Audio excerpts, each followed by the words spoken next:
Hello and welcome to the THC show. I'm your host Neil Magnuson, and as always we're going to talk about some of the truths that are going on in our world that are not so pleasant and find some reasons for hope and some mechanisms for change, as we always do. And we can change the way our world is. It's amazing how one person can make a difference, but one person can make a difference, and if a whole bunch of one persons get together and do things, we can make a huge difference.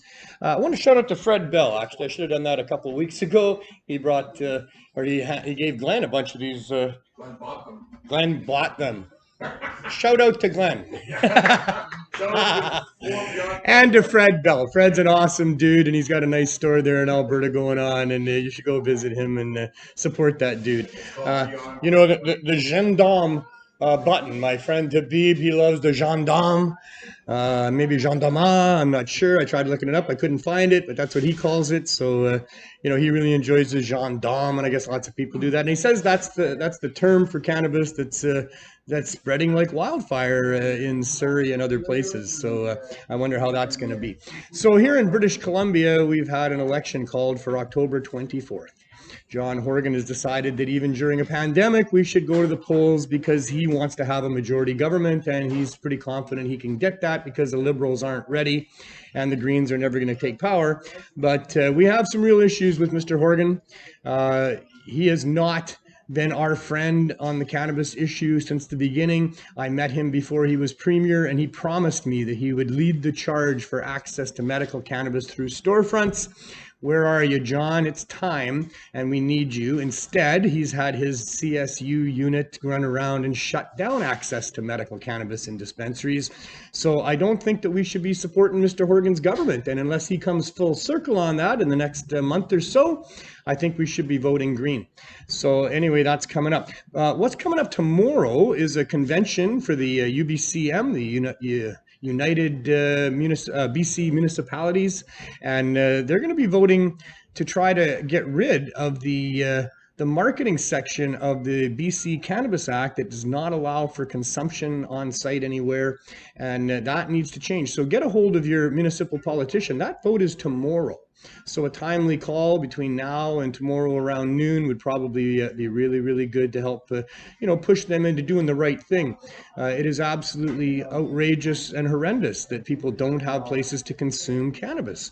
There's consumption lounges for just about everything else, and yet we can't find places to consume cannabis legally, safely, without fear of government repercussions. And so that's coming up tomorrow at the UBCM.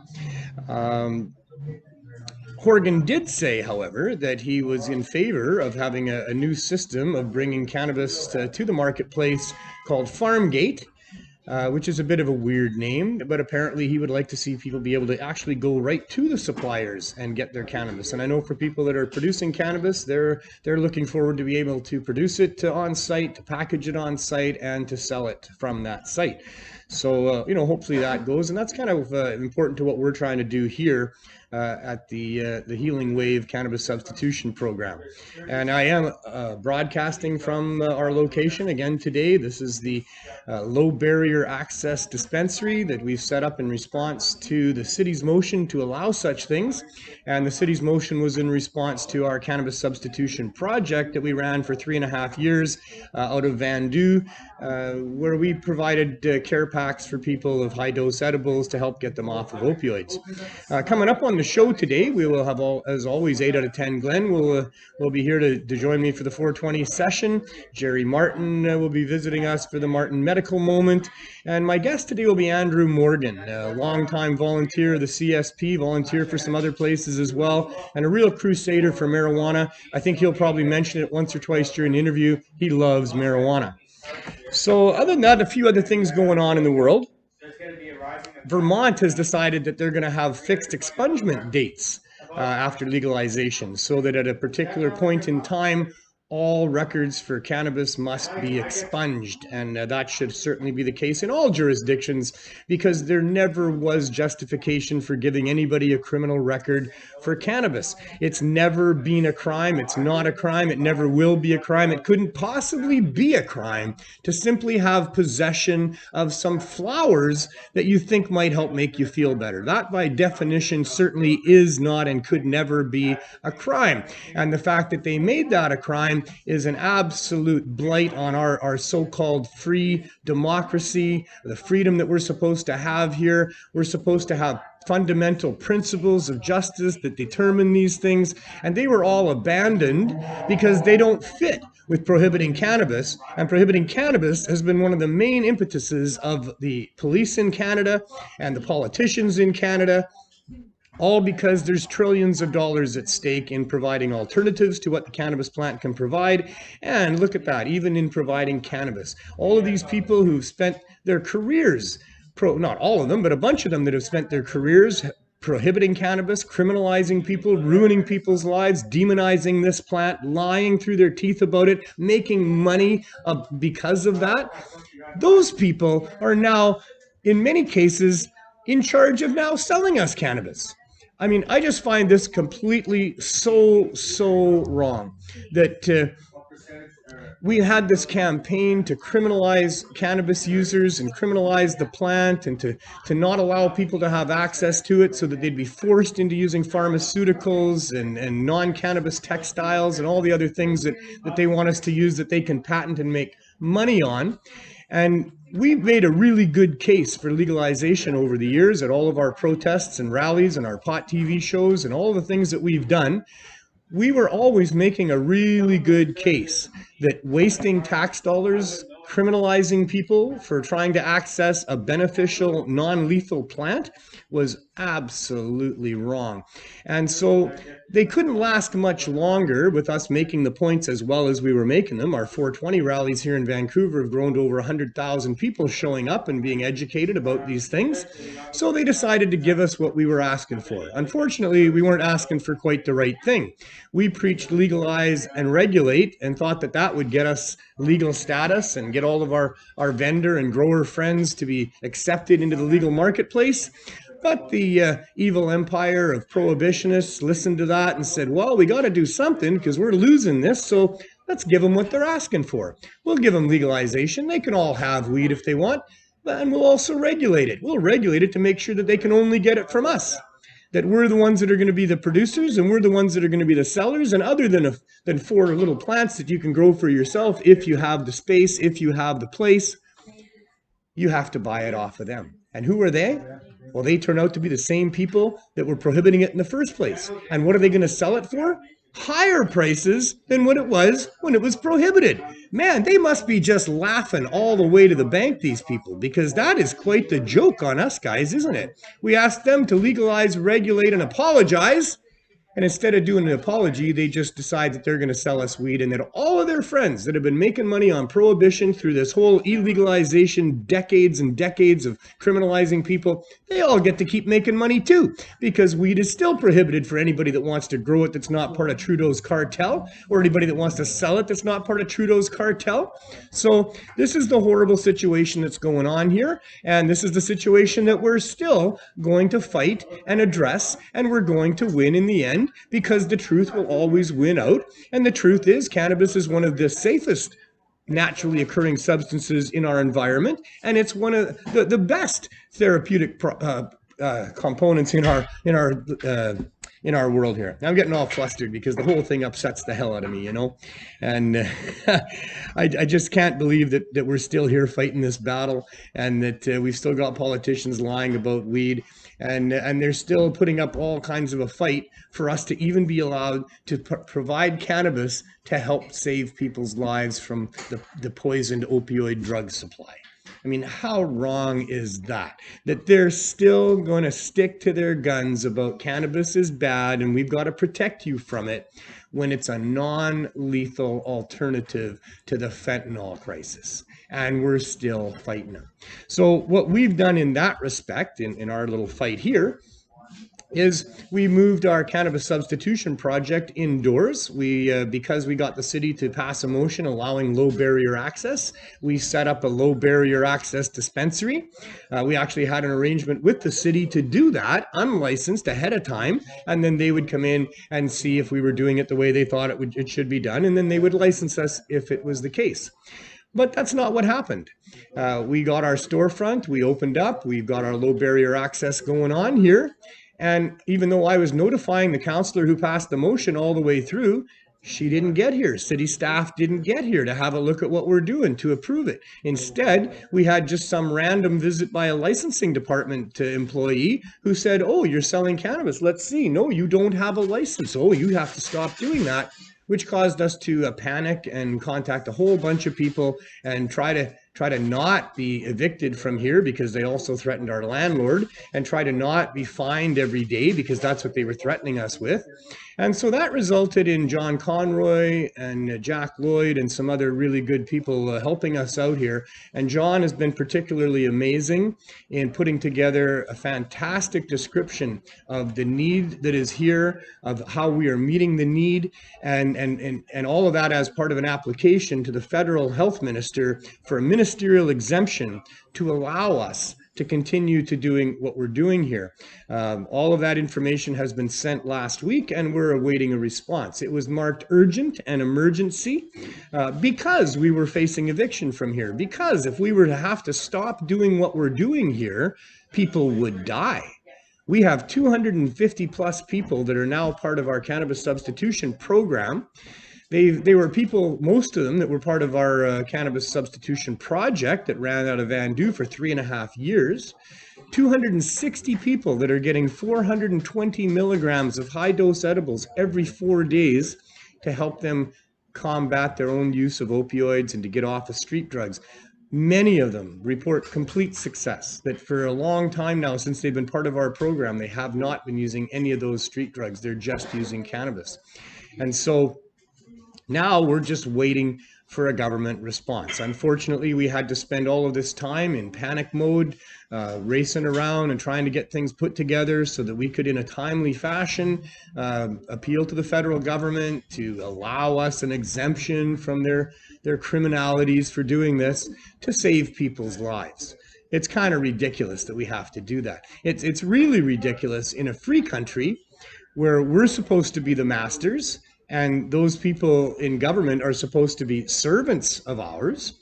You would think that if a group of people form a wonderful society and have a great track record of helping this community that is in desperate need of help, you would think that it wouldn't take much from us asking our public servants to support us to have them support us.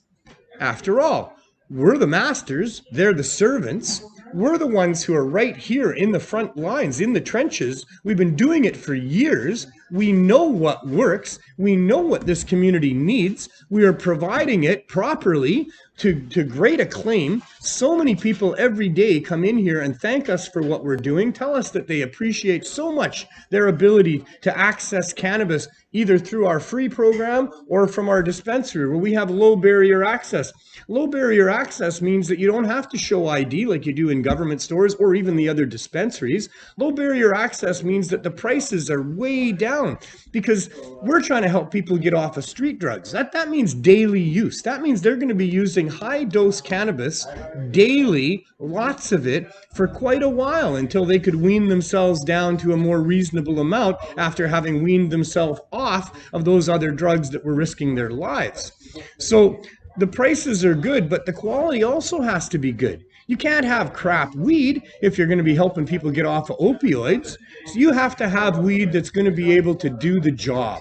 Weed that's going to be potent, powerful, organic, clean, good cannabis at good prices. That's what low barrier access means, and that's what we've got going here. And we're still worried that we're not going to get permission from our public servants to be able to keep saving people's lives and having them come here and thank us from the bottom of their heart for us doing what we're doing. So this situation is really still very wrong. It's been very wrong for a long time.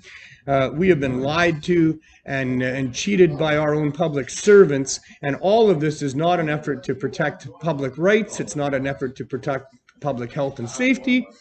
The whole prohibition and the attempt to prohibit cannabis and the other plant medicines is all just about money and greed, and to some degree self-righteousness, and to some degree the people in charge not only don't seem to care at all about the people that are dying from this poison drug supply, but it almost seems like they are intentionally making it so that people will die. 419 warning. Roll them if you got them. A minute from now, you can spark them. I want to mention that Lyft Company has filed for bankruptcy. There's another company, Canopy Rivers, that has also been granted bankruptcy protection. And the government plans seem to be going up in smoke, if you would excuse the pun, as it should. Because any intelligent cannabis consumer would know pretty quickly upon entering a government store and purchasing. You can't see it till you purchase it, but if you purchase some of their cannabis and you can get into that ridiculous packaging that they got, you'll find that it's undercured, over-dried, old weed that isn't worth the price that they're charging for it. So they should be going bankrupt. We're right about 4:20. As always, 8 out of 10 Glenn is going to join me for our little session here. I highly recommend if you can join us as well, because it's good to have a puff once in a while to let the magical vapors give some perspective on our world that we live in and help to realize these unpleasant truths, and yet at the same time still provide some hope and some mechanisms for change, because that's what cannabis does. Hey, Glenn. Hey, how you doing? Great, man. Good to see you. So, a couple of questions. All right. Do you think the CSU will come now that we're in an election? I don't think the CSU is coming here. No, do you think does that put our government in limbo, can't ask them to do this part? I don't know how to predict and another the question, CSU, would decriminalizing marijuana help the store? Would it allow it to operate if it was decriminalized? So if one of the political groups went to say, well, we're going to... The definition of decriminalize would come into that. There's several different ways that things could be decriminalized. As for what the CSU does, I mean, they're kind of unpredictable, except that they're assholes and they hate weed, and that they're going around, stealing product from dispensaries that are providing it to people that would otherwise, get off of opioids if they could get that product. I don't know what to think of the CSU, except that they shouldn't exist.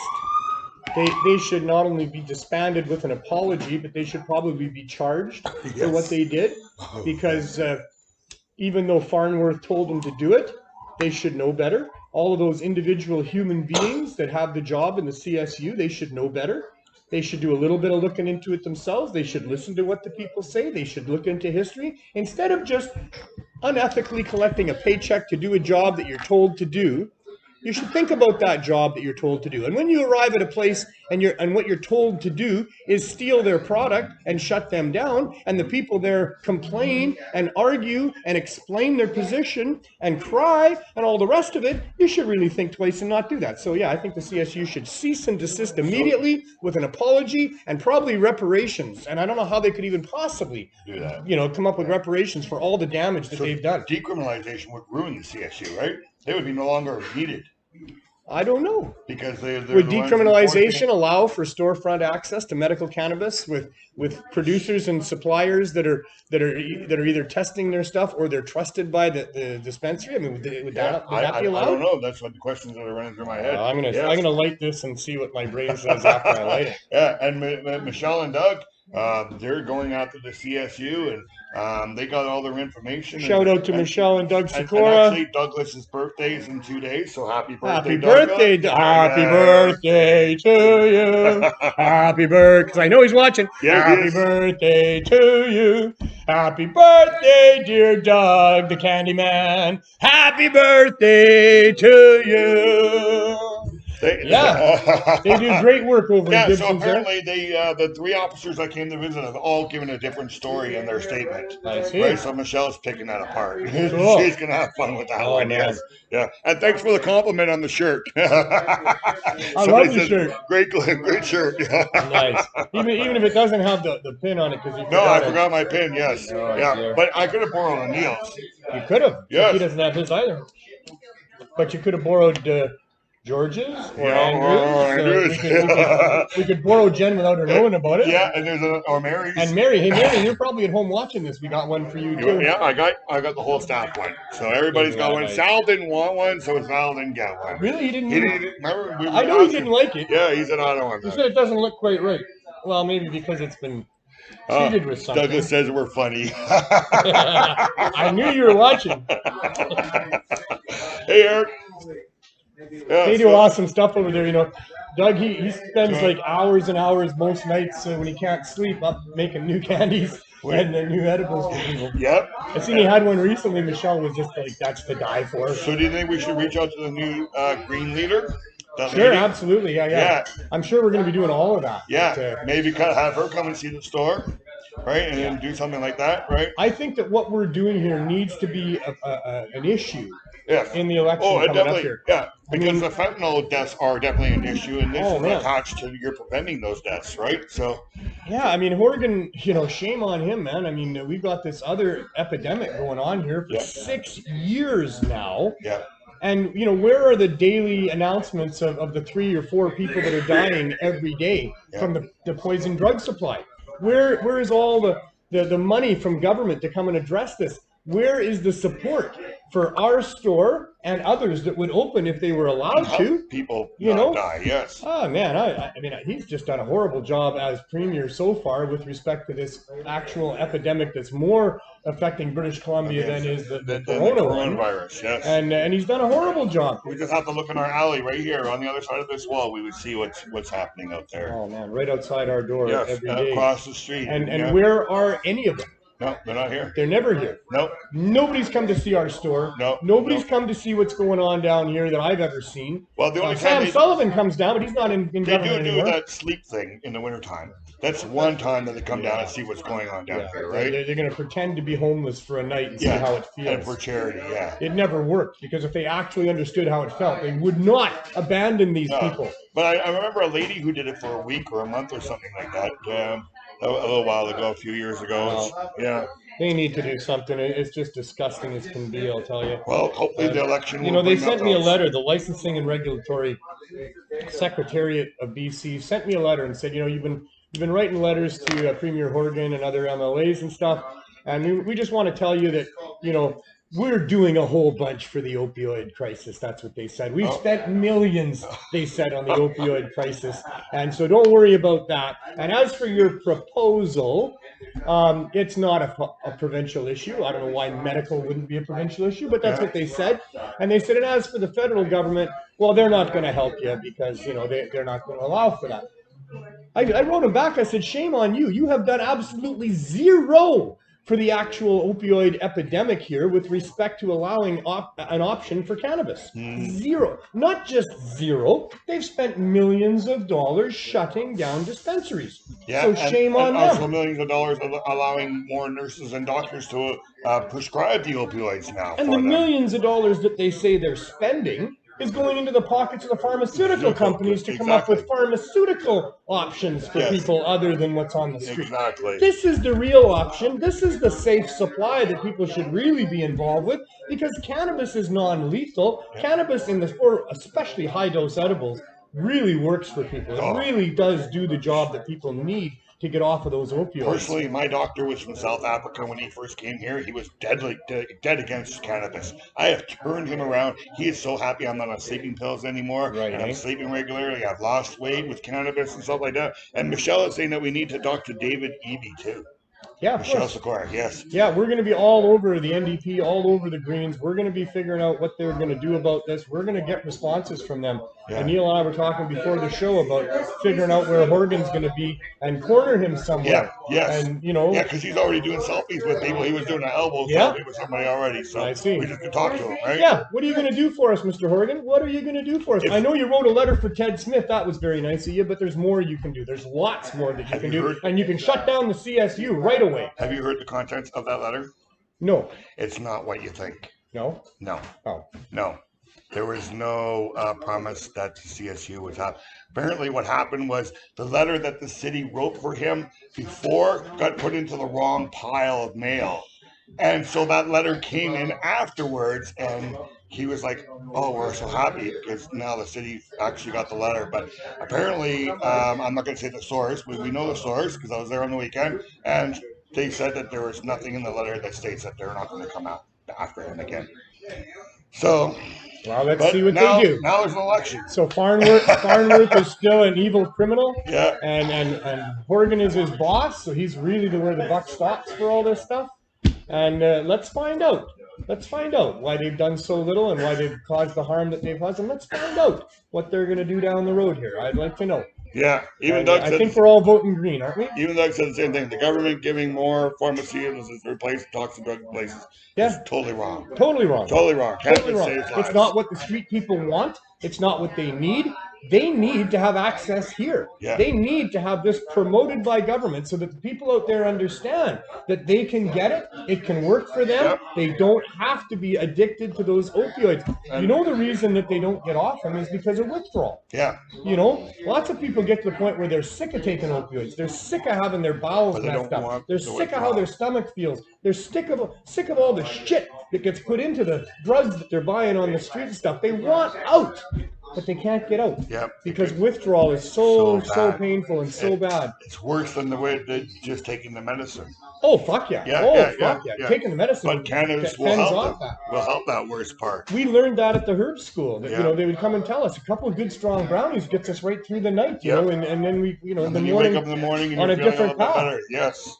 So yeah, it's time. You know, geez, I'd love to do this show and be thankful to government. And, you know, too. Happy that we got our license. Yes. And now they're going to give us some support so we can even have more people in the program. That farm gate thing. Do you think Trudeau let his cronies make money for the first few years, and now that's why they're going to allow the private people now, because now we can go to the farms? Well, that's a very interesting question, because I do think he let his friends make money first. Exactly. I do think that they kind of knew going in that they weren't going to be able to make it last, because it's so wrong. So let's get the stocks up. So let's make money, and then we'll shut it all down and open it up again with mom and pop and craft grows and collect taxes and have people go to their actual farms and buy their stuff. You know, the prices actually, or the sales are actually up. I saw recently that the sales are going up in the cannabis stores. I know there's lots of people across Canada that don't have other options. They don't know anybody that's growing. There are cannabis stores in their little towns. And so they can go there. I highly recommend you don't do that. Go to the indigenous ones instead. Sure. Find somebody who's growing, or get yourself some seeds and grow, or find somebody that will grow for you. But don't support the government stores. No. The government stores are the reason that our governments are still coming after the non-government stores, that are still criminalizing the non-government supply and suppliers and producers. And it's all just a big protection racket that they're putting in place here. And don't support those stores. I know that, yes, you can go there and buy cannabis and you're not going to be a criminal, but they're using the money to criminalize the other people in Canada that are not part of the system. And that system that they've got going there are charging outrageous prices. They're higher than prohibition prices. People who've watched my show have heard me go on about this a number of times. But, you know, we bring all kinds of things to the marketplace. You know, farmers dedicate their land and their greenhouses and their time to growing beets and cabbages and farmers aren't celery and lettuce. Chemical lacing their plant or irradiating their plants and stuff when you go to their place and buy it, if they allow this farm gate, I mean, there is microbe control, I believe, as part of their regulations. But the fact is that these people are getting $1 a pound for their produce, and they're feeding their families with that. And for farmers to be getting hundreds and even thousands of dollars per pound for this plant, only because of government regulation. I mean, this is just really wrong. So I don't think they figured they could get away with it for too long. But I do think they figured they could make a ton of money in the short term. And I know that the companies have, and the investors haven't. You know, they've taken a lot of people's monies, a lot of stockholders' money, and they've just spent it on boats and whatever. And now the stock values are way down, and all those people have lost their money. So it's very sad. And the only way that those stocks are going to go up is if they allow the mom and pop to be sold in their stores, and they get business in there. Let's treat it like tomatoes. Something like that. Let's treat it like coffee or something like that. Well, Glenn, we're supposed to spend this session, being a little more upbeat. But well, we got serious questions. We got an election happening, right? It's hard to be serious, or hard to be upbeat. What I was going to say, if you're in British Columbia and you see John Horgan, go on and ask him these questions. Ask him what he's going to do about access to cannabis. The more that we bombard him, the more he's going to get it in his head. Right? If only 10 people went and told him about it, he's going to forget about it. He's got more important stuff. But if 100 of us people asked him about it, each town that he went to, then we would get more into his head. The timing is very, very crucial. Tell your stories of how the it's timing is good. Helped you. Now is the time. We have an epidemic going on. They could do something about it by allowing cannabis to have, you know, easy access to people. And what are they going to do? Let's ask them. Let's ask them. Let's all of us ask them. Write him letters. Phone his office. You can phone his office. You can leave a message. You can send him an email. But if you see him in your town, if you see him somewhere around, go and ask him. Go and ask him. Tell your stories of how cannabis people are dying. Yes. And in my opinion, he's a murderer. How cannabis may have helped somebody that was on an opioid addiction is now you in cannabis. Tell him those stories. He doesn't come down here to see it, so he needs to hear it. That's right. And the more people he'll hear it from, the more it'll replay in his head. Exactly. Yeah. Well, thanks, Glenn. I really appreciate you coming and helping me smoke some weed every week. Fun. We're gonna have some fun. Bottom line, no matter what you do, have some fun. Yes. All right. So that brings us to the Martin Medical Moment. And this is the segment of the show where we talk about access to medical cannabis. In fact, this whole show for quite a while has pretty much been all about just access to medical cannabis. And here's where we have Jerry Martin come and talk to us about his journey in providing access to medical cannabis. Jerry lived in a small town in Saskatchewan. He decided that he wanted to give back in good ways, and he had the ability to help people get access to cannabis, and so he started doing that. He started doing it through a dispensary using the proper protocols, having strict guidelines on who could access and all the rest of it as best he could. He tried to do what he thought Health Canada would appreciate. He was doing it along with hundreds of other dispensaries across Canada that were open and illegal, but all of them hoping that they could be included into the new legalization and be able to help people the way they were. But legalization turned out to be not about people needing it for medical purposes. The government stores are all non-medical by their own definition. And in fact, Trudeau's cartel has spent a lot of our taxpayers' money going around and shutting out the competition, and that means medical cannabis dispensaries. And Jerry's was one of those. So Jerry, upon getting letters from Health Canada to cease and desist, couldn't do that. You can't do that. If you're a dispensary owner and you're helping 1,000 people with their serious medical issues get access to cannabis, you're not going to stop helping those people because a corrupt government tells you without any justification that you have to stop. So he couldn't stop. Nobody could stop with a conscience. And they came in, they arrested him, they shut down his store, they seized his properties. Now they're still persecuting him, they're still chasing him down to try to get him to spend time in a jail cell at our expense because he hurt nobody. He's still going through all of this, and he's so genuinely generous about coming here and allowing us to have an insight into that plight of his, because it's not fun a lot of the times. But I really thank Jerry for spending time on my show, coming here and talking to us about it. So come on, Jerry, come and have a seat and tell us what's new, if there's anything new. Nothing new. Nothing new. And that's not new, but it's news. Yeah. It's not new that there's nothing going on, because that's been going on for a while. But it's certainly news because, I mean, this has taken a hell of a toll on you, right? Oh, yeah, for sure. Yeah. How many years has it been? Are we in 4 years coming up in November? Yeah, November. It'll be 4 since the raid. Yeah. Since the raid, 4 years. Yeah. No day in court to plead your case to a judge yet, to see if a paid adjudicator can come to some just, Oh, man. Anyway, so you have joined with a couple other dispensaries. Yeah. There is stuff going on, but we're waiting for some sort of a court date to be right with this coronavirus thingy. So Heidi Chartrand has been in court, pleading her case, having a lot of fun with that. We should have called her. I should have checked in with her and had her come and talk to us. I guess I can't just call her out of the blue. So I'll talk to her next week. Her next court date, I think, is early October. But that's coming up. So if you're in her area in Halifax or in Nova Scotia there, check out what's going on with that. Go and support her in court. She's fighting the good fight as well. And then there's others as well. What's going on with Chris Enns? I don't know what's going on because I don't Facebook anymore. I'm still off Facebook. So yeah. No. Is that good? Yeah. Yeah, you liking that? Yeah. Okay. It's a little, and sometimes I want to see what my friends get the urge to vent a little bit sometimes? No, not that. It's just that, you know what I mean? I do have friends on there that can't see me anymore and that I can't communicate with. And, right. Is it a short-term hiatus or you're going to wait and see? Or? I think I'm done, man. I think you're done? I'm done. It's been a couple of months now. I see. Yeah. Well, Facebook's lost. Yeah. But you got other things that you're doing as well. Yeah. What's going on with that? Yeah, so I still have Microdelics going. It's going really, really well. Lots of great reviews. Microdelics.ca. Yeah. And then I'm working So on. what's that about? Come on, tell us about Microdelics.ca. So Microdelics, we've gone and used analogs that are legal in Canada to replace LSD and magic mushrooms with a different form. But So, still have the same effect, basically, as far as therapeutically goes. Yeah.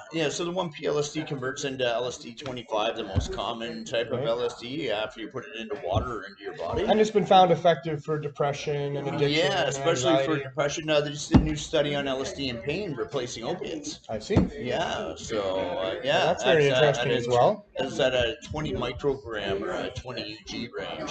Because which is a little high for microdosing, but it seems to work really good. Well, for if you're gonna deal with pain, you probably have to do a little more than microdosing as well. So.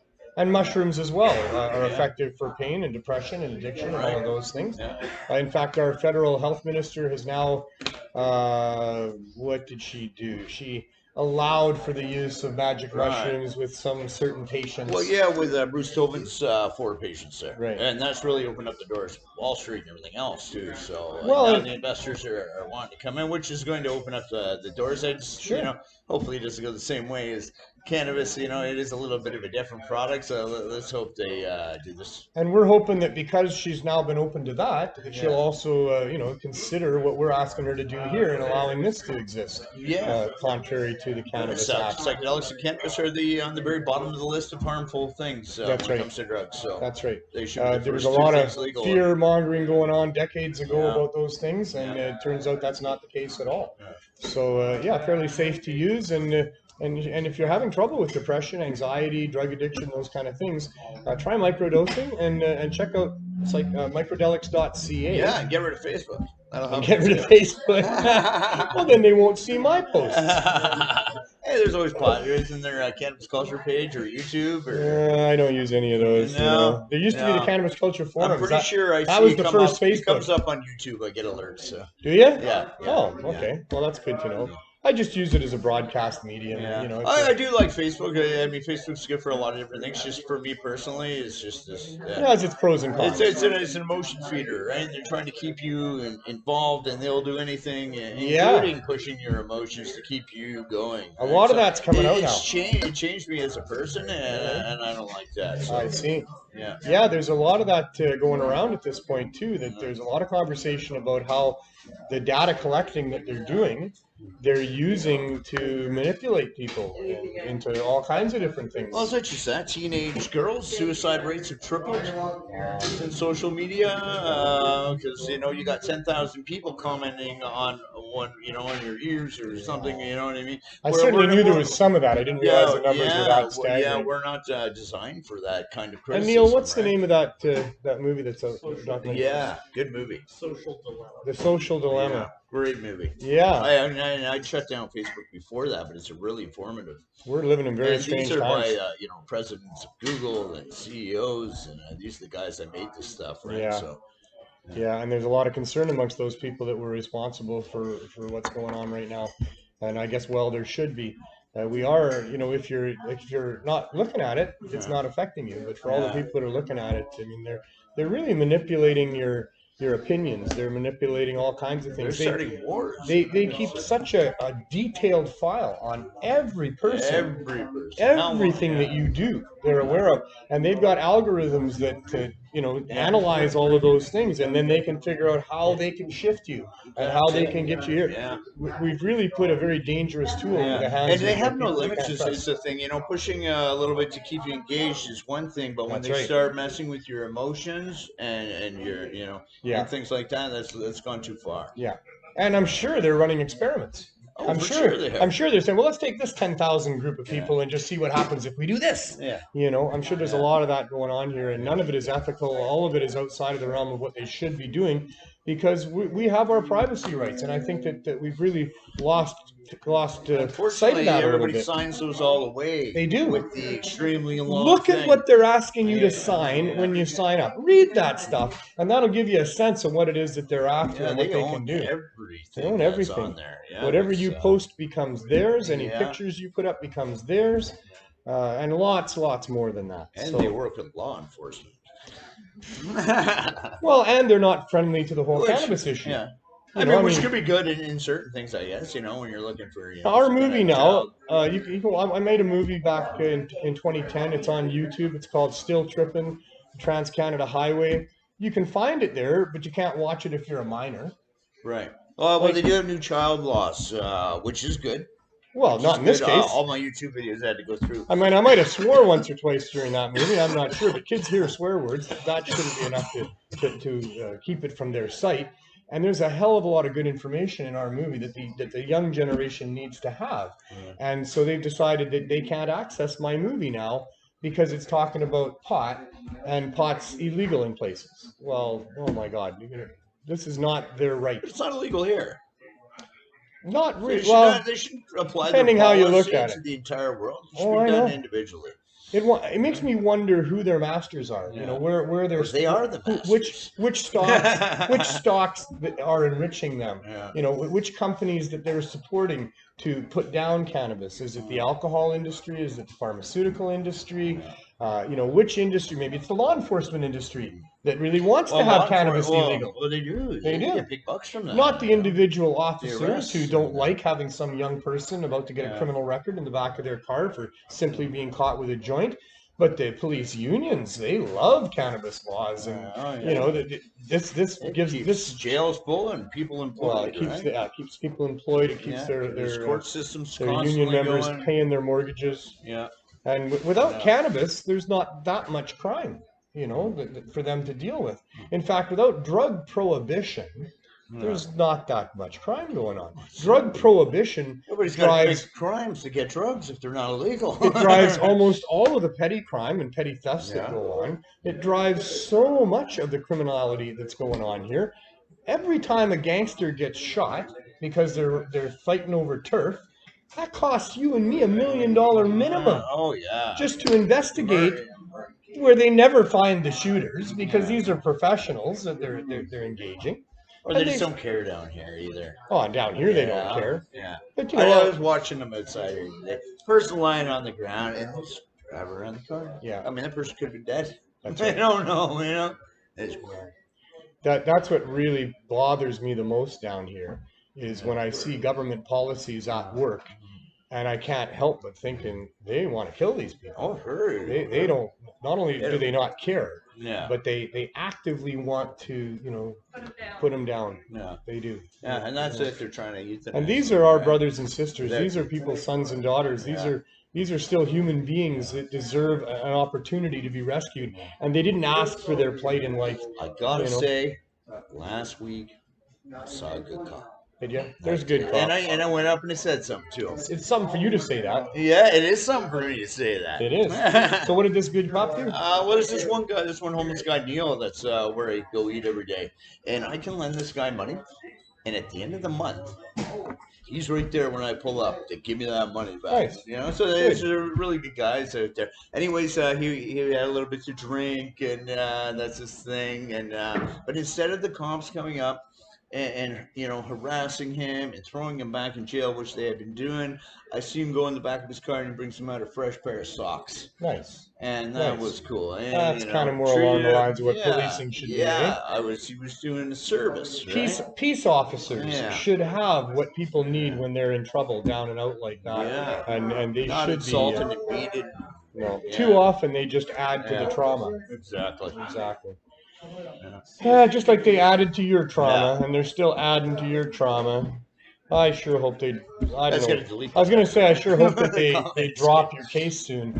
But I actually really hope that you get your day in court one of these days. I'd love to see you kick the shit out of those people, Jerry, because you were the king of compassion. You turned the profits that you made there into helping people in your community and outside of your community. You harmed 0 people. You profoundly helped at least 1,000 people, and I know it's more than that. And I would love to have that all brought out in court and displayed there for the judge to make a decision on about whether or not he thinks Canadian taxpayers should pay to have you harmed for the good that you did. And I want to see that, and I hope that you get that day, and I hope that you win that. And me too. You know, that'll be a huge day for us. So thanks, Jerry, for coming and visiting us every week and keeping up the good fight and keeping us informed with what's going on. One of these days you'll have a court date for us, perhaps. And and a new court date for the LSD. And a new court, because you're also, and we didn't even touch on that, but you're also involved with doing studies on how that's working. I am, yeah. So we're going to be, well, in the end, we'll be taking the government to court to try and legalize real LSD and psilocybin. Right. I'd like to see the government take it to court and have the courts decide that it's not within the realm of the government's force to be able to make nature illegal. We have a natural right to the plants on this planet, and it's not any right of any public servant or king or queen, for that matter, to interfere with our right as human beings to access nature. And I would like to see that they get slapped really hard for what they've done in the last several decades in thinking that it's their role to tell human beings that we can't have this plant and other plants that we know could help us, and many people are suffering and want whatever option might help them. Exactly. And to have governments say, "Oh, you can't even try that," is just obscene. And So thanks a lot for coming, and we'll see you next week, I'm sure. And have as much fun as you can till then.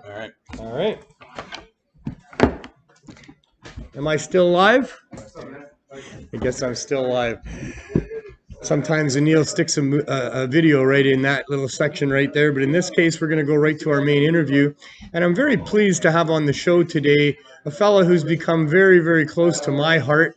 Andrew Morgan was recommended to me by my original volunteer supervisor at Vandu about, well, it must be over 3 years ago now, when Ted Scully, who had been doing a fine job of looking after things for me at Vandu, and circumstances meant that he couldn't be doing that anymore. And he said, "Don't worry, Neil." He said, "I've got a guy, and he's the guy. He'll do this for you. He'll do it right. He'll be as good as me or better." And I'll tell you, Andrew has been all of that. Andrew is an amazing human being who's so dedicated to our program here. And I can't thank him enough, but I'm going to try. And come on, Andrew, come on, sit down here with me, and let's find out about you. Sure, how are you doing, Neil? I'm doing really good. How are you doing? I'm doing great. Got a joint?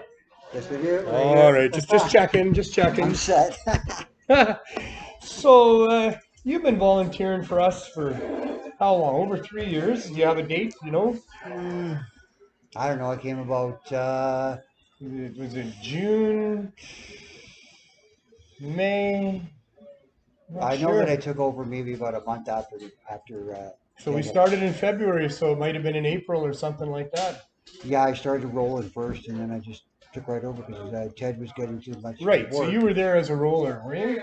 I rolled. I went to Ted's place. My memory's bad. And I rolled at Ted's place. Oh, at Ted's place. That's right, because he used to take weed home and roll it for us. Yes, and then I came down to the substitution, and I rolled at the substitution. Yeah, I rolled joints before I started, so I started where Bill started. So where were you born? Aldergrove. I was born in New Westminster, but at the Royal Columbian Hospital, but I lived in Aldergrove for a good 20 years on the farm. So that's where you went to school? Yeah. I see. What were your parents like? My dad was a painter for the school board he's retired now, but he's been doing it for 40 years. I see. And my brother's doing the same thing. He's been doing it for 20 years. How many brothers and sisters? One brother, one sister. One brother, one sister? What's your mom like? My mom, she used to work when Woodward's was around back in Abbotsford. She used to work at Woodward's. I see. At the Seven Oaks Mall. So were they strict parents? Well, they're from Liverpool, England. So not really, no. They let us make our own decisions and do our own things. Nice. We made a mistake, we'd have to come back and fix it. You made a mistake, so you got to go and fix it. That's cool. Yeah. Did you experiment at all with drugs growing up in high school or whatever? Oh yeah, I smoked pot all the time. I've been smoking pot since I was about 13 years old. What about alcohol? Yeah, I drank to excess. Drank to excess while you're from Liverpool. I drank. That's a question I didn't need to ask. Everybody knows that. I drank too much. You drank too much too soon, eh? What time? Well, how old were you when you started drinking? Like 3 or 4, I imagine. Eh? Like, but Dad was giving you a little bit of his beer. Oh yeah, I was having a sip of beer. When I was about 8 or 9. I see. So you smoked pot through high school and stuff like that. You were there in Abbotsford for 20 years. So after Abbotsford, did you come to Vancouver? Yeah, I've been in Vancouver. I was here in about 97. I remember 97 because when the first women started going missing from Picton. I was down here in March. And you didn't have a completely easy time of it here in Vancouver, did you? No, I stayed at a shelter when I first came down here for the first 2 weeks. And you got involved with some harder drugs, didn't you? Cocaine. Yeah. The raw. How long did you do that? For a couple of years, but it was pretty hard. Pretty hard in what way? Pretty hard. The drug is more. There's nobody that's not doing it that doesn't do more and spend money. Yeah. Because that's what it is. As soon as you've done your last line, you want more. That's why we call it more, because it's like, hey, I want more. And if your friends are doing it, well, I've gone down to, I've stealed, I've stolen, I've done everything there is. So were you living on the streets basically for those couple of years? No, when I came down to Vancouver, I had lived in 3 different hotels when I was doing the drugs in Vancouver. You know, it's like a SROs basically, or yeah, I lived in the Columbia Hotel. Right. I've lived in the Winters Hotel. I see. And I can't remember the other one, but it's the North Star now, right beside the Hastings, outside Hastings, right up beside the Army Navy. So you've seen some stuff, you've been involved with some stuff, you've seen the effect that cocaine and those kind of harder drugs can have on people. Because back in '97, it was a lot different. The streets were different. Now it's changed. The streets for the worse, right? For the worse, yes. Yeah. Way for the worse. And different more spots. people struggling harder. More people addicted, and the streets are dirtier. Yeah. The government is not doing anything about this at all. Since I've been here, since I came down in March '97, nothing has been done. The streets are dirtier with garbage. There's more people. There was no tents on the street. Right. Nobody could have a tent on the sidewalk. Right. Nobody could sit down in their chairs and start selling on the sidewalk. There was nothing. Right. The dealers would have all wrapped up in the it was bad in '97. The Carnegie was still a big center for drug dealing. There was a lot of bad stuff going on. Yes. But it's gotten steadily worse. Yes, it has. There's been no government intervention that's made a difference. There's more homeless. There's fentanyl out there. There's more homeless, and people are dying. Right. And that's why lots of people in the alley. How did you get out of it? Get out of it. I went down to Harbor. I had a bunch of people at the hotel room that I was staying at, and I just had enough. So I got up and told them. So you came to a point in your life where you said, that's enough. I went to the Harbor Light, and I stayed at the Detox for six days. Then I went over to Central City Lodge on 45 Pender Street. I stayed there for 3 months. And what did they do for you in these places? Just give you a place to stay without drugs, or was there counseling? Was there other things? They give you you have sessions in the morning where you have to be honest with yourself, right, about what you're going to do for that, and then they give you breakfast. You have to do some chores. You have sessions in the morning, and then by 11:30 you have lunch. If you're leaving, you have to write your name down, where you're going, and you have to make your own program. Right. You have to make your own. Well, you have to want it. You have to want it, right? Yeah. They have in-house counselors. I had an in-house counselor. I had a counselor at Pender Clinic. I was going to meetings. I was going to meetings inside, outside. I had family coming over, and I was going to all the programs. So I did everything you're supposed to do. Was everybody there voluntarily, or were some people there by court order? Some people by court order. I see. But you were there voluntarily. And they did surprise. Tests. Right. See if anybody was on drugs. Of course. You did one right after dinner. How do they test? Is it saliva, or do they take blood, or what do they do? No, you have to do the P test. The P test. Okay. 8 people left. Surprising. I see. They're all on drugs. Right. So you make your own program, but if you don't stick to it, right, you're going back to where you just came from. Right. And where you came from is a 9-to-5 job. So it worked for you. It works for me. It worked for you. And when I got out, all I was doing was smoking marijuana, and it's all I've ever done since. Back to marijuana. Did smoking marijuana help you with your? Oh, sure it did. It helped me greatly. Yeah. Right. That's where I want to be. It's nice. It so feels good. That's where I want to be. You volunteer for CSP, but you've been a volunteer for a lot longer than that. You've been volunteering lots of other places. Tell us a bit about that. I volunteered with people that come into the CSP are the same people that. Well, but you were volunteering at a church. The same people that come into the CSP are the same people that come into the church. I see. I did the First Baptist Church on Gerard and Nelson. I did the emergency shelter. Right. And I also did the dinner they have on Tuesday nights at 8:30. I see. They have a dinner at 8:30, and at least 150 people come upstairs, and I'm standing there greeting them all, taking their numbers, showing them things, getting them some food, and helping them out. Then afterwards, we have about 27 people that stay. That's the maximum before fire code, and we'd stay the night with these people, and we'd take care of them for the night. So how did you end up doing that? How did I end up doing that? Well, I ran into a friend, and he asked me if I wanted to volunteer. I volunteered. I ended up doing the emergency shelter from volunteering all summer at the church, janitor work all summer. right? And why did you do that? Because I wanted to. Why did I do that? Well, I wanted I to. mean, you live just up from that church. Did you just like show up at the church No, one I day? had a friend that came over and we smoked pot all the time, Right. and he started telling me he's working at the church. I see. Right. That's how you started. And I believe that if you volunteer and you do a great job and you do a job of what you like, then you get noticed. I Right. see. Well, he told everybody I was great, and I was right on, bang on time. We did everything, get everything done. So did that help you with your recovery? Sure, it does. It helps great. To volunteer helps you with your Volunteering is self-esteem. great. You volunteer is something you like to do, right? Yeah. You don't do volunteer somewhere you don't like. It's like a job. When you go get a job, you're not getting a job somewhere you don't like. Of course. Well, hopefully not. No, because you'll be Some miserable, people do, but right? you know. I don't mind volunteering. Volunteering is great. Yeah. Volunteer. I know that about you. That's why Volunteer I'm gives you asking you. respect. Volunteer. If you're here every time, the people that are running the place like it. If you volunteer and show initiative, then you move up the ladder, right? And I'm there all the time. I like to be there an hour early, because you're still an hour early. I'm still an hour early. You're here every time I arrive at the shop. Well, I love here. marijuana. I like helping people, and I think we're doing that right here. Wow, that's a wonderful thing. You're volunteering with the CSP. It must be over 3.5 years. It's over 3 years now. Yeah, Well, it must be 3.5 years is what I'm thinking, because we're 3 years and 8 months now since I started that. Yes. And that led to a full-time job for you.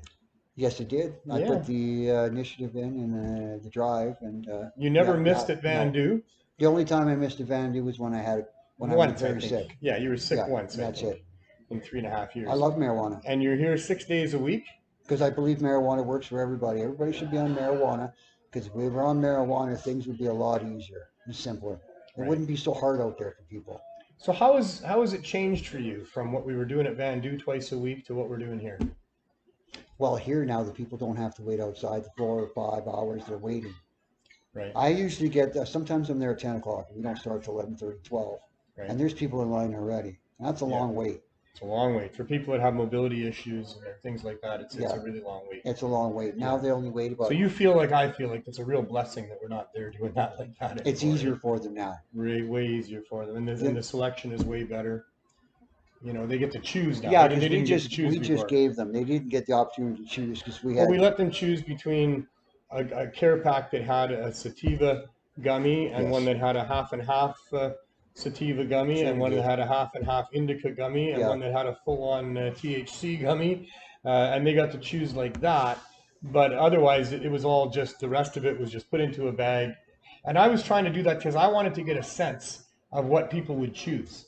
I wanted to see it. Oh, because I forgot, CBD was also one of those choices that they had. And we had pills. And so I wanted to know, if I give all these people a lineup of choice when they come between CBD, THC, half and half, sativa, indica, what are they going to choose? And so we got a pretty good sense. Yeah, because some people react different on different... and here they get to choose everything. Sure they do. Every little thing that they want to make up their 420 milligrams. I'll give them, they have to come in, they have to wait outside, maybe they have to wait 20 minutes instead of 4 hours, or 10 minutes. They come in, they have a card, they show me their card, I look up their name, and then I'll give them 420 if it's their time. Because every 4 days, you get to come back for 420. Yeah. But the same day you get the edibles, you start the next day. Yeah. And when they come in, they can look at it, and I'll give them all the milligrams, everything, and I'll help them out, but they have to choose.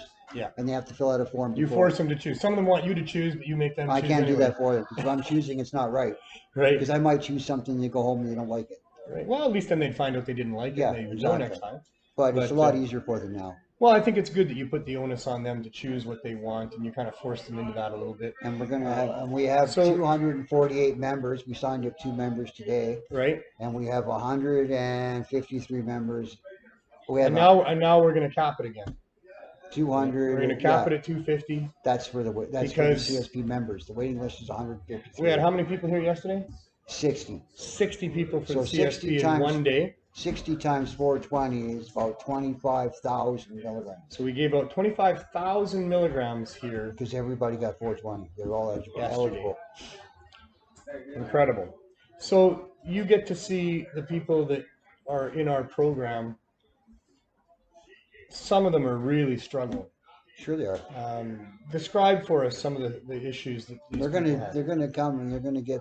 Some people came today to get 420, but it doesn't mean they're not going to do any drugs out there. They're not.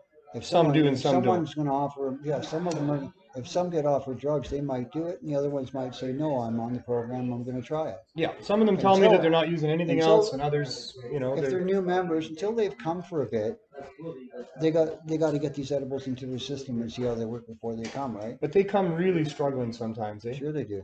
They come. Some come you high, can just some come see that drunk. these poor people are, you know, are so messed up. It's not like we haven't. It's not like we haven't seen this type of these people before because we did it at CSP, but it's a closer look now. So have you witnessed the change in people? I'm sure you have. Sure, I had a guy that came and I give him 2 canisters of gummies, 20 balls inside, 5 milligrams each, and he was doing crack cocaine and getting nice and high. Well, he's getting nice and high on these, and he says it feels the same as crack cocaine, and I'm not going crazy. Yeah. He said he likes it, right? And That's there's the only thing. people that take gummies because that's all they can take because that works for them. Yeah. And it keeps them off the drugs. So you it's a cannabis cough. So you also get to experience their appreciation. Oh, all the time. All the time. I tell them that Mary makes all the edibles, and I say, give a shout out to Mary, so they do, and they love it. They tell every time. Thanks, guys. Yeah, we hear some pretty good stories here every day, don't we, about how people are so happy with what we're doing here. What do you think of the government making us go through all of this to be legal? I think the government should come down here and see for firsthand. The government hasn't come down here and seen this place firsthand, or they even walked around here. The only government I've seen down here in the time I've been here, since I came down here, is Sam Sullivan in his wheelchair, and he's been going around everywhere. I can actually talk to him. Yeah. Now, if you want to do something and you want to help, come down here, walk around here for a bit. Just come down. And then come and see us. Yeah, come down right here. Come and spend, half an hour here and witness the people coming in and going out and what they have to say and what they get. And you cannot leave witnessing that without understanding that this needs to be part of the solution. Of course it does. You want some of that, do you, Joe? Yeah, you got to come down. I'll have Joe Pepper on the show. You've got to come here. down. Don't come down for 5 minutes. Don't come down for 20 minutes. Come down for at least a couple hours. Well, even a half an hour would be enough. Whatever time you've got to come down, but come and witness what we're doing here. And not just on the cannabis substitution side. We've got 248 people that are part of our program that get 420 milligrams for free. Can I trust you? Yes, you can. Sometimes Andrew rolls really powerful joints. I did that earlier. And a lightweight like me has to be a little careful. This is an easy one. It's got nothing in it but weed. Joe Pepper walked away with my joints. So. Thanks, Joe.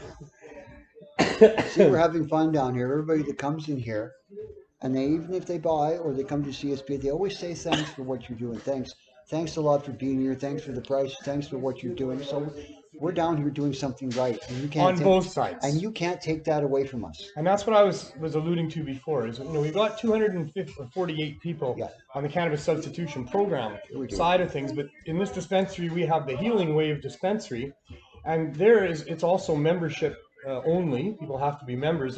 That's low barrier, so it's not difficult to be a member. Sure. But we have 1,400. Do you know, Joe, what we're at right now? 1,450. No, we're not up there yet. Not there. 1,350. Yeah. 13, because when we get to 1,420, then we're gonna sing happy membership to somebody again and give them some bit of an in-store credit and what have you, just because we like doing stuff like that.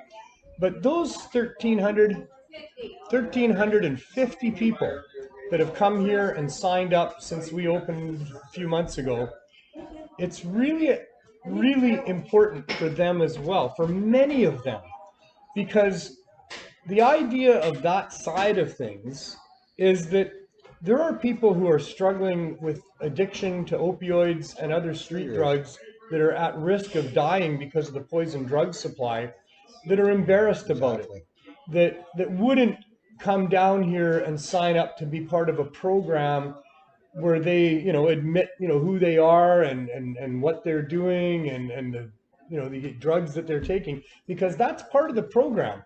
The program requires people that get those 420 milligrams free every 4 days to fill out information every single time they come about what they're using it for, what dosage works for them, how much time they require in between dosage, and whether there's any other problems or benefits as a result. Exactly. We're collecting data from these people, and they've got to be willing to provide that. But on the dispensary side, we know that we're dealing with a percentage of those members who would not want to be identified as users of fentanyl or hard drugs in any way, shape, or form. They need to be able to come in here just like they're just buying weed for the weekend and not have any of that scrutiny or any of that. A place they can come to, they can afford to come to. That too. A place they can afford to come to. But my point is that of those 1,350 members, there's quite a percentage in there that we understand are in trouble with addiction to the hard drugs and at risk.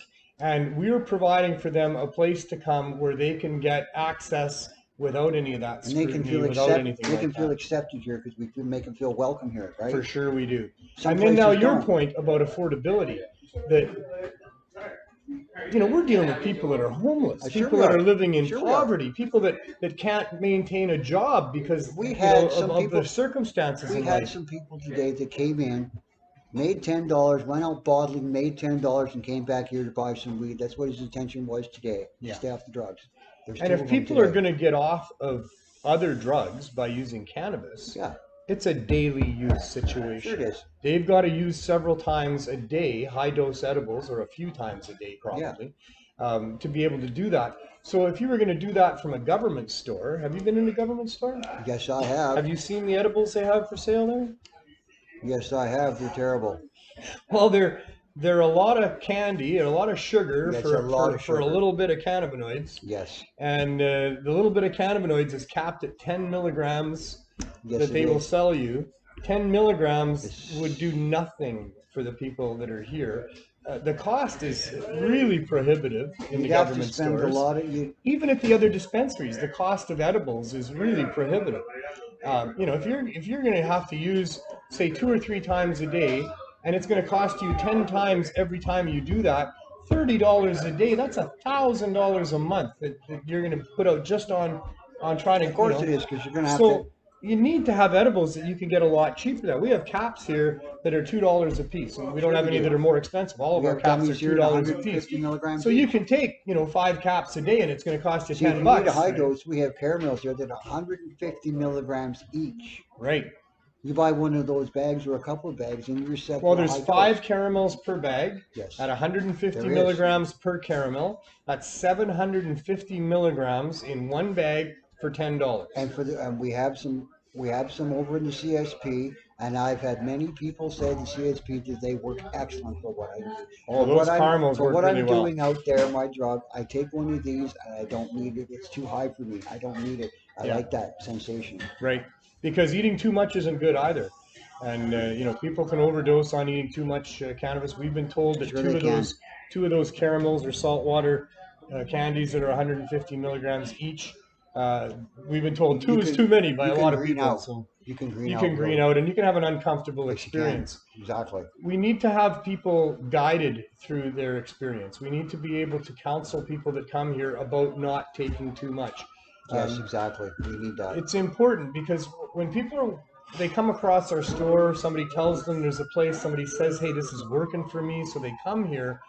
If they walk away with their 420 milligrams and they eat it all at once, they have a bad experience. They think that doesn't work. I don't like that. That's not for me. That won't work. And that becomes their opinion on things. They need to start low and go slow. Sure, if you go to find the right level. If you get 420 from the CSP and you go outside and you eat it all, that's a lot of milligrams. A lot of milligrams. So yes, you better watch where you're going. 420 for me would be way too much. I'd have to go home because 420 is your body would be stoned immensely. I've had 2 overdose occurrences on feel edibles, and it was nowhere near And 420 milligrams each time that did it to me. You'd have to go somewhere and sit down because that's too much. Yeah. You might hurt yourself. You don't do that. You start slow. I found out early in the program. I was talking to Van Du's board after we were a couple months in, about the program and what was going on. And I said, you know, we've done pretty good. We've given out X amount of these care packs. I think I've only had like less than the fingers on one hand of people that have eaten too much. And in the boardroom there with 13 board members, about 12 hands went up. And I said, oh, okay, I think we have a bigger problem than I thought. And I started asking people every time when they'd come to get their care pack, I'd say, have you had too much? And sure enough, just about everybody had at one time or another eaten too much. And so I would say, well, you know, how was that? Oh, that wasn't fun. And are you going to do that again? Oh, no. But you're still here getting a care pack. Oh, yeah, because it works when you take the right amount. In fact, it's really good when you take the right amount. You were high, but if they were a little less high, it'd be working for them. So what I found out is that, you know, people regulate themselves. They have a bad experience. And they figure out, I'm not going to do that like that again. I have a lot of and then they don't do it again. Because I would ask that question, have you overdosed twice? And most of them would say, no, I'm careful not to. I didn't like that first experience very much.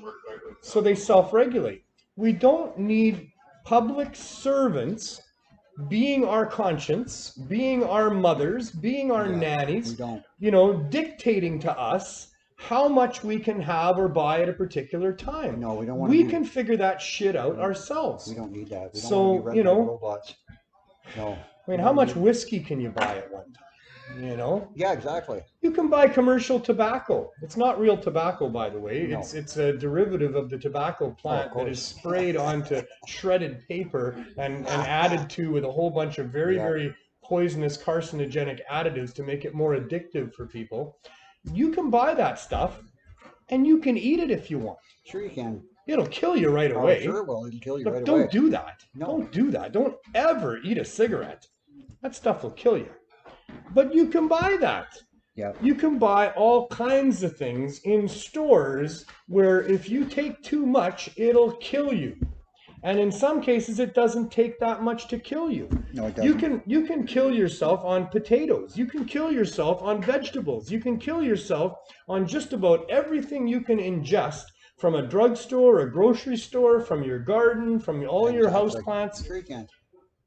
These things are in our environment. We don't need public servants dictating to us what we can and cannot have and do.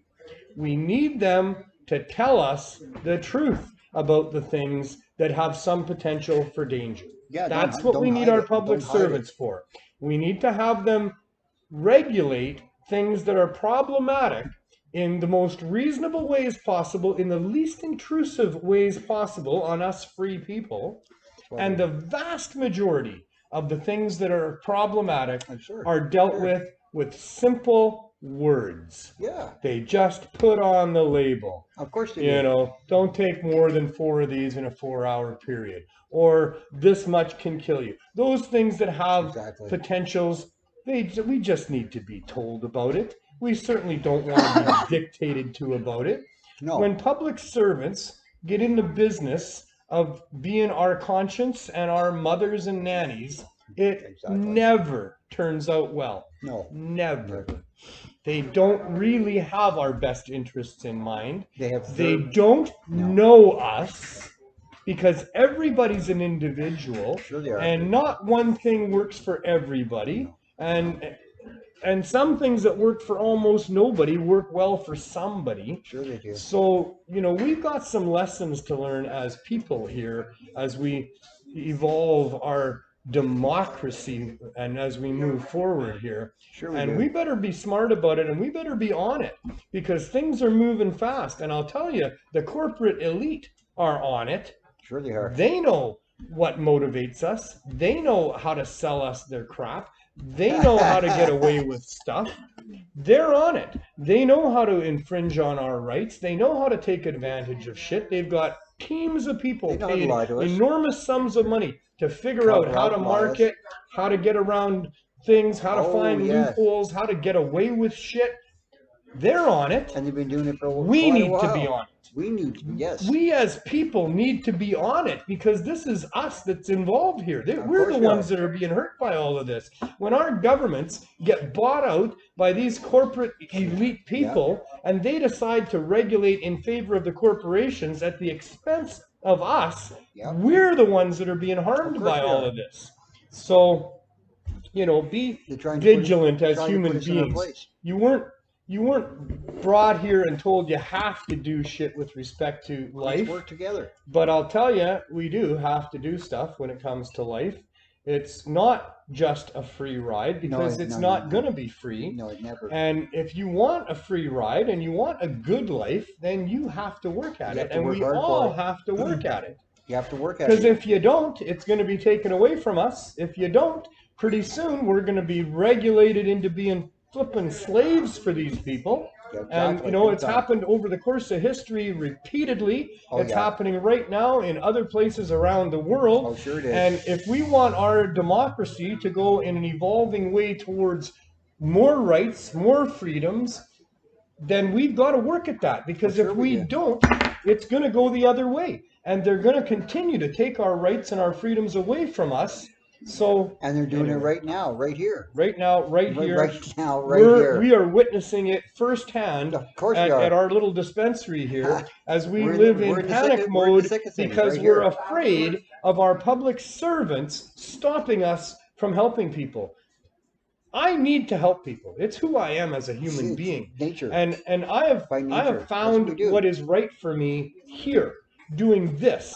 And I am living in fear now that the government's going to take that away, that they're going to make it so that I can't do this, that I'm going to be forced to stand out in front of a locked door and start screaming and organizing and protesting and fighting and all of these things that I've been doing for all this time, that I'm going to have to keep doing that. And I don't want to do this anymore. I want to have the freedom that we deserve. I want to have public servants act as if they're servants. I want them limited. I want them accountable. I want them transparent in what they do. And I want them to protect me from these corporate giant elite people, or financially elite. They're not elite in any other way. They certainly have no conscience. I need protection from those people, and I want my public servants to do that. And if they're not going to do it, I'm going to go crazy. I'm going to be like this. I'm going to be, you know, tears in my eyes, screaming, losing my voice, pounding up and down on the pavement, making up signs, calling all my friends, posting everywhere. I hate this stuff. I just want to live a nice, friendly life where I get to help people. That's all I want to do. And we're saving lives Why do I have to fight my government to help people? I don't get this. It's, you know, we're here to save lives, and we're doing that right here. And big money is the only reason big time that we're being interfered with in doing that. It is the only reason. We're here trying to save your world, your children, your brothers and sisters. World. You know, the future generations are going to be in trouble if we don't do something about this. Because if you come here and see what's going on the downtown east side of Vancouver and so many other places, in Vernon, in Kamloops, in Ontario, everywhere in this country and in this world, there are people struggling and suffering because of public servants that are serving the corporate elite, and their agenda is killing people and ruining lives and taking away our money and taking away our rights. That's what's going on in this world. And done nothing down here. Since I've been down here, nothing has been done. It's gotten worse. Well, they want it to get worse. That's what I'm starting to really believe. As I see so little, you know, government interest in how we're saving people's lives, I can't help but conclude that they don't care. In fact, they want to hurt people. They want people to drop every day. People to drop dead every day. They do. And we're looking at you. I'm sorry to say it, but they do. And they're murderers. And they need to understand that. They need to understand that if you are in government, if you are a premier of a province, if you are a prime minister of a country, if you are a president of a country, if you are in those particular jobs, you are in a very fragile place where you can sign a piece of paper and thousands of people will die. You need to be very, very careful about how you tread when you are in those particular positions of influence. And I'm telling you, you are going to be a murderer if you continue policies that kill people. It's as simple as that. And if your children were down here on drugs, hard drugs, you would want to do something about it. So why don't you do something about it now? Exactly. This dispensary is open to help people of what you're not doing. And what you're not doing is helping the people. It's a mess out there. It got worse since I've been here. It was bad in '97. Someone's got to take care of it. It's worse now. We have to take care of it as people down here because we care about the people down here. People got to do it. That's all. It doesn't get done unless people do it. We don't like to hear fire engines. We don't like to hear ambulances. We don't like to hear police cars going to get somebody an overdose. They shouldn't. They're overdosing because you're letting it happen. You're not doing anything. That's right. You haven't even come down here to see what's going on. It won't hurt you. The only reason they think they need to do something is to get votes. Now we got an election called, so now we think, oh, good. Now we can go and bug our public service to do something because they've exposed themselves during this election to us, and we get to ask them questions. They're supposed to help. You give us your campaign speech and you say you'd help, but the only reason they want to do it is for votes. Nothing has happened. Show some compassion. And if you're saying we need people in government that actually care about people. We need people in government who are going to work their tail off because they care about people, not because they're getting a paycheck. Yeah. Not because they're towing a party line, because some corporate financially elite group is going to look after them when they're done, and that's who got them there in the first place. We need a different system here. Our system is flawed. Our system has been taken advantage of for decades. It's time we go back and revisit it. You know? Yeah, because everybody out there is doing what they want on the streets and nobody's doing anything about it. Nothing. Well, they're being preyed upon. Yeah. The people that are on the streets are the suffering, yes, they are. The abused children, the people that have suffered trauma, the people that have been harmed in many ways. That's why they're there. They don't do well. And the government should be coming down here to help them. Like, get them into treatment, give them different options they have. This is what the role of government is supposed to be, is for those people, the ones that are less advantaged. That's what we want government here to do. Yeah. Help us help those people. Yeah, exactly. That's what we're all here about. And if you get them all smoking marijuana or on edibles or on the marijuana program, we'll have less crime. Everybody will, their health will improve big time because they're going to be hungry all the time. Their health is going to improve. Their brain is going to come back somewhat because they're not going to be stoned all the time out of their mind. Right? What we see out our doors will become abnormal. Yes. What we see not normal. Right. It's not normal. It will take a while to change, but slowly change. That's right. It will work. 248 people right now on this program. Because if someone comes in here, soon to be 500. Someone comes in here and buys marijuana, they're not going out to kill themselves. They're not going to go out and they're not going to die. They're not going to overdose. They're not going to die. They're not going to hurt anybody. They're not going to get too high where they don't know where they are. They're not going to run in the street or nothing. They may get hungry and go buy something to eat with the rest of their money. They're not going to suffer long-term psychosis from exposure to hard drugs. A lot of people that come here just want to buy some marijuana and go home, watch a movie and smoke a joint and stay off the streets where it's a mess. That's right. And they're not going to go out and drive and kill somebody. No. You know, I just saw a thing. There's a study that was done recently, a UNM study.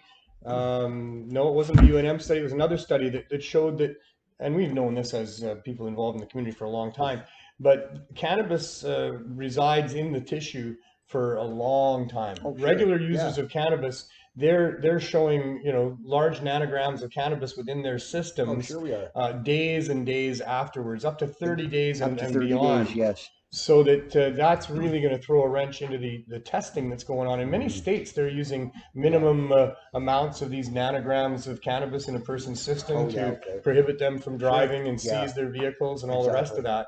And it's just not evidence-based. It's not based on behavior. It's not based on them driving erratically in any way, shape, or form. Exactly. It's simply just a random screen. Sure, you've got this in your system, therefore we're going to deem you impaired. It's not right. We need to really revisit that as well. It's not right. So I just wanted to bring that up because we talked, you know, got into that a little bit. But yeah, people that are impaired on cannabis shouldn't drive. That's for damn sure, and they don't. But cannabis doesn't impair most people. It impairs the novice users in some cases more often than not, because it is impairing to have your senses enhanced. Yeah, exactly. People are not used to that. No. You know, music sounding like that, colors being that vivid, you know, all these things being as funny as they are, things being as amazing as they are, all these things that you experience because of the magical vapors of cannabis. It can be impairing if you're not used to it. So when people are first getting high, it's quite overwhelming, and Sure they it is. shouldn't be driving. No, they shouldn't. They Some shouldn't. people, even after they've used cannabis for a long time, they still are overwhelmed. They still are getting, and some people use outside of their regular dose. Yeah, you know, exactly. are Of like course that they as do. well. But within your regular dose, because you come to understand the effects, that's what happens pretty quickly. Is you go, Oh, oh, of that's course what's you do. going. Oh, okay. Well, so there you go. Now I'm gonna Nice. have that puff, and the music's gonna just start sounding Sure, it's better, gonna sound and that's great. not gonna surprise me anymore. It's not gonna overwhelm And me if you have anymore. some pain, you'll probably say, "Oh, I don't have any pain Well, you anymore." won't think about your pain. That's what Now you what won't happens. think of. Eh? Yeah, that's true. Yeah, exactly. Yeah, all of a sudden you're listening to the music and you forgot that you were sitting there going, ouch, ouch, ouch. You're doing things that you wouldn't normally do it because you don't have the pain. That's it. It's helping you with your pain. Right? So, you know, it can be impairing for people in that respect, but most people come to understand the effects, and then they come to like the effects, Sure and they it really enhances what they're doing. It can help you sleep if you need to sleep, but it can also help you do your chores if you need to do your Sure it chores. can, sure. It can get you motivated, or it can slow you down. It depends what you need, right? And it depends on what kind of day you're having. Yeah, What exactly. you have planned for the day. Certain people only smoke it at certain times because they got things to do. Or Exactly. they can't do it, but then when they come home, they need some. You don't want to smoke a strong sativa and then try to read a novel or read some No. you know, intense book there, because you'll be going over You that don't want same to smoke paragraph like 4 or You don't 5, want to 6 smoke times. any indica and then have to go to an interview where go to work or something. No. Exactly, where you might be Yeah. nodding off. If indica works like Yeah, that for you, and exactly. if sativa works like that Yeah, for sure. you, If that's what it takes, sure. it's a different journey for everybody. How does indica work for you? Indica. Does it slow you down, and does sativa speed you up? Well, I've been smoking since I was 13. I'm 53 now, and I'll be 54 next Tuesday. So right now, it takes care of the pain. A lot of it takes care of the pain, and it helps with the sleep very much so. But let me think here. So you smoke weed before you go to sleep at night? Yeah, when I leave here, I'm going to go home. I'm going to fill the bowl up with some weed. I'm going to grind it up, fill it up, and I'm going to smoke some shatter when I go home. And it's going to help me sleep. And you go to bed early? And it's going to help me sleep. I'm in bed about 9:30, 10 o'clock. Yeah, about an hour and a half after you leave work. So that bowl in the evening, that helps you sleep? Sure it does. And when I wake up in the morning, that was my next question. What do you do when you wake up? Have my coffee, and when the coffee's ready, I'll smoke a bowl of shatter. Tell me about this bowl. I have a pipe about this, adjustable pipe about this long. Right. And I got a hose on it, and I fill it up every night, and I grind up my weed. I put the weed in there very lightly. You pack it too much, you won't get any suction. Are you choosing specific weeds for evening or morning? Any difference going on there? Or does it matter? It doesn't matter. It's got to be good weed. It's just got to be good weed. It's got to be heavy indica, nice good So weed. your morning pipe, it's got shatter on it. My morning pipe, yeah. Does the evening pipe have shatter on it too? Sure it does. When I leave here, I'm going to go Do all home. your pipes always have shatter with them? Like when you fill a bowl? 99%. 99% of the time. And when I'm at work, I like to. What, you can smoke weed at work? Take. Yes, I have a great boss. But we are sitting inside of our you, dispensary here. But you know when to smoke it and when not to smoke it at work. You got work to do. You don't. Well, that's up to you. You don't smoke too much because you forget what you're doing. Well, speak for yourself. I do. I had 60 customers on Sunday. I couldn't smoke very much. All right. I had work to do. You're a responsible employee. Well, there's times responsibility comes with marijuana. Oh, yeah? Like when you're outside, you can't just light a joint up and there's kids standing around there. You can't light a joint up by the school like they say. Well, you could, but what you're saying is that you don't. I don't. I think there's responsibility with it. Nice. You just can't light it anywhere outside. So do you think you have to have respect? Do you think was it your mom or was it cannabis or both that gave you that set of ethics that you got about those things? Well, over the years, it was cannabis over the years. Okay. Yeah. Did your mom gave you some good grounding originally? Oh, yeah. Yeah. Yeah, she did. Good job, Mom. She was great. Great job, Mom and Dad. But over the years, are they watching? No, they won't watch this. They wouldn't watch this? No, you're not going to tell them? No, my mom doesn't smoke marijuana. My dad don't smoke. Well, you don't have to smoke marijuana. Do they know what you do? Yeah, they know what I do. Right? They know exactly what I do. They should be proud as hell of you. Oh, sure they are. They should be watching you being interviewed on a show. Wait, do they go on the internet? Do they have YouTube? Can you send them a link? I'm going to send them one, yeah. You're going to send them a link? I'm going to send them one, yeah. I'm going to phone him tonight and tell him. You've done a great job with this young fellow. I'm going to phone him tonight and tell him. You know, everybody gets into trouble. You know, we all do. Everybody, been Sure. there, done that, right? Very Yeah. few people don't get into trouble in their life. They don't get into trouble when they're teenagers, growing up in high school, all that kind of stuff. It's part of the Well, I'll tell you. it's part of the routine. In fact, if your Yeah. kids don't get into trouble, then there's something not quite right about Yeah. them. That's just about how it is. Exactly. That's just about how it is. Because there's something about rebelling against things that is in our nature that makes Yeah. us stronger, that helps us Oh, learn. yeah. There's something about the curiosity that human beings have that cause them to get into trouble, right? So But the fact later- that you get into trouble is not the issue. It's what you do about it. It's who Yeah. you are as a person and the supports around you that determine whether you're going to get out of it or not. And I'll tell you, Andrew got into some trouble, as we talked Big about on the time, show. Big time. And look at him now.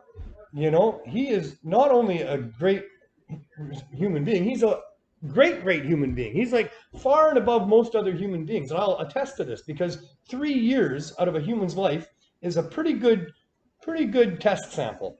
I've known this man for three years plus.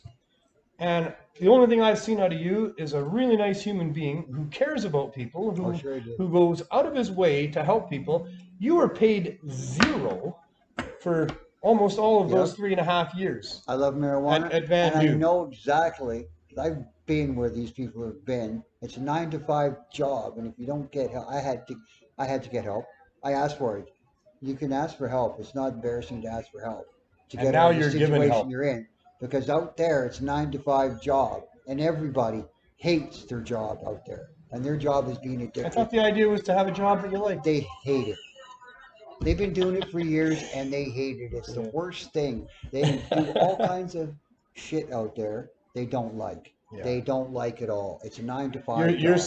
saying being a drug addict is a 9 When to you 5 wake job. up, you got to find, when you, Yeah. the people we're trying to help out there, their life isn't very good because they're addicted every day. And I know it's a 9 to 5 job. You got to wake up, you got to find somebody to do that drug. You got to ask your friends, you got to beg on the streets, you got to ask your friends, you got to go steal something, you got to go collect cans, you got to do whatever it takes when you get that urge to go get it, right? But the truth is that Or they have to deal with the addiction every day, but really almost all of them, they're dealing with serious pain Sure they every are. day. That's what they wake up to in the morning. Emotional trauma, physical pain. The majority of people who end up stuck are people that are dealing with that kind of stuff. And They're people that didn't have the same luck as you and me with respect to our parents and our upbringing exactly. and things like that. And then there are people that get hurt in serious ways. And once they go down that road, then they get stuck on the addiction because they can't go through withdrawal the to people get came out. down here. Some people came down here because they heard there was a party, but they didn't leave, and now they're still here. Yeah. Right? Oh, yeah. And there's a lot of people that are from Toronto, from Ontario, Manitoba. They never go back. They never see their parents. They're down here. Yeah. And the drugs down here now are even worse because there's fentanyl in There it. was a common theme amongst the people that we met at the herb school, and I've met since then. That when I talk to people about where they're at and what their life is and was, there's a common theme. There's a lot of pain. There's a Sure lot there of is. trauma that they. And I hate using the term they, but I mean we are talking about a category of people here, a class of people, or a type of person. Human beings, people. And the vast majority, when I talk to them to find out, where are you? How'd you get here? They suffered, man. They'll tell you about it. They'll tell you about, they got raped by their uncle. They got, Yes, beat but- up constantly by this kid But down you the want to street. know something? They had a bad car accident. There's just a lot of pain involved. That's the story, is the You pain. walk from here down to Main and Hastings, and you stand by all the drugs. That's your community right there. All the people out there is your community. Yeah. And that's the people we're trying to help. They're Yeah. part of the community. They're all in pain. They're Sure all they are. suffering. They're all trying to deal, and they should be helped. And no, What kind of a society are we when we turn our backs and even scapegoat, use those people to justify policies and to That's what the government's justify doing. products the and government's money? using the people on the streets. What kind of a society are we if we're going to do that? We need to be compassionate mostly The government towards the doesn't have a heart. abused children If of they our had a heart, society. they'd be doing something about it. They'd find a way to do something about Yeah. it. Stop spending your money on things we don't need. The government spends $1 million a day right here in this neighborhood. Almost all of that money goes into things that are just maintenance. Yeah. They're just here to keep people here. They're just here to make sure that if they're here, they're There getting was fed. maintenance right outside you know. the door this morning. There's some of the money. You know, the only thing that's changed around, the streets got dirty, but the only thing that's changed, and the only thing that the police are doing down here is walking with the city workers up the streets in Hastings and cleaning the sidewalks and the garbage. That's all they're doing. I don't see them doing anything else. Yeah. The people are still out there. We want to help these people, but you're hurting these people. Give them help. Let's have more of these shops. Sure, we need more of this, because if everybody was on cannabis, we'd have the downtown east side would be an east side. Yeah. People would be- 248 people. People would not be afraid to come here. People are afraid to come here. My mom and dad don't. You mean down to the downtown east Down side? to the east side. My mom and dad come down here. It just scare them. Yeah. Seeing all this. It would horrify They're not them. used to this. They don't see any of this. They would Right. think, what the hell? Yeah. Like, what the hell? What's the government doing? You Yeah, watch the news every night and you hear about other things, but there's nothing heard about doing anything down here. There's millions of dollars for a police unit to run around and shut down medical dispensaries. And where's the help for? Which is the opposite of what we need to have happen here. What's going on? I mean, I'm horrified myself. Hastings is not just the east side. The east side stretches. The east side stretches from, let's say, Well, Hastings. they got issues on Fraser Street. All over to. They got issues on Granville Street. Yeah. They got issues in all kinds of different areas of There's this lots of particular areas town. besides Hastings that you could be helping. And we're just talking Vancouver here. Yeah, that's it. You know, this situation other is cities. repeated all over the place. All another Um, cities. Who was telling me that? I guess it was Mary was talking Yeah. about this thing that she saw there. There was a reporter that spent some time down in San Francisco. And the report is that 3/4 of San Francisco looks like our downtown east side here. I've been to San Francisco. You know, I Yeah. haven't been to San Francisco since I was And 18. they had UBC students at one time, a while back, a few years ago, that came out to try and do what the homeless are doing and stay outside. Right? But they had sleeping bags, they had everything they needed. Yeah. But they Oh, only it stayed doesn't. It's not. they only stayed for a couple That doesn't they only do it. stayed for a couple of nights to see what it's like. Oh man. You That have doesn't- no idea what it's like out there. Because it's more than just the environment. It's Come the on down. person that's stuck Yes. there. It's these poor people that are in these little shelters and you guys wanna on the kick them down. sidewalks. It's what's inside their head, the trauma that they're living with. They're afraid of the police. They hate our government. They hate people. They're all sneaking these around. different seriously strong emotions that are going on with these people while they try to look after themselves. Yeah. It's not some person that lives a cushy life that's got all their faculties and resources and they know what's going on and they know they could leave in a second if they needed to. They can walk away in a second if they needed to. They can make a phone call and someone would come and get them and drive them away in a fancy car and they'd be in a nice cushy bed that night. These people can't do that. No, They're they can't. desperate. They've got nothing to look forward to. They need hope. They need hope. They need a government that cares about them. They need people that care about them. They need to have some evidence in their lives that they are cared about, that they are valued, that we understand that they are us. That there, but for the grace of God, go any one of us could have had those horrible experiences that led to these people being out here living like this, struggling like this. It could be any of us. So it's us. It's us. It's our kids. It's our brothers and sisters. It's everybody. And they need to think that we know that. They need to know that we know that they're just us that got hurt. They're us that got abused. They're us, and we care about them. If they could have some hope, let's give them some hope. I hope the government is watching this. I hope that some of those people that we sent our submissions to are watching this. That they'll maybe think about some of these things that we're saying here. Because, we're here to give people hope. We are the Serious Hope Society. We have great plans. We're going to bring medical care to these people. We're going to bring dentistry to this neighborhood. We're going to provide services if we're allowed to do it. Yeah. This is our flagship effort. This is the beginning dispensary of that we're landmark. here. This is what will lead to all of that being possible. it is. And we need the government to support us. Allow for community cannabis shops Of course. to provide actual medical cannabis care, therapeutic cannabinoids to people in ways that will work for them. And we can rescue many of these people. Yeah. And we can prevent many of our sons and daughters from ending up If you down were here. out there on the street yourself, I'd help you. I'd have to offer you to come in. We will help you. And I'd offer to help you. Andrew's a board member. Jen is a So board why member. can't you help us? We have board members who care. Do the We right have board thing. members who are going to do Sure we do. everything in their power to help people. We need know the exactly government what to it's like allow out us there. to do that. So please, please, If you're out there, doing Mr. your Trudeau, good, it's a shitty Mr. life. Horgan, Mr. Farnworth, Bonnie Henry, All of them, get off your high all horse of and these, come on Judy down. Darcy, Patty Haydu, Come on down. please do your job. We're not going anywhere. We're Come paying on you down. I'll to open do the door this. for you. Come on down. Help us. Yeah, Support exactly. us. Allow us. License us. Support us. We got and we will help. 248 people. Come on down. You can be 249 on my list. Yeah. Come on down. Or you can help us get to 249. You can help us get to 500. Yes, you You can can. help us get to 1,000. And we think the government should be doing Come this. down here, see what You know, it's I like. love it when ordinary people help us, and that's great. But my appeal is to government. Government should be doing this. They should, if they got tax dollars to fight wars, if they got tax dollars to shut down dispensaries, if they got tax dollars to do all these things that they do, to all the money they've sent out because of this pandemic, Yeah, I'll let you wait too where much. are the resources for this epidemic? Where are the resources for our future? Because we're not going to have much of a future if this continues to get No, worse no. out here. This needs to get better.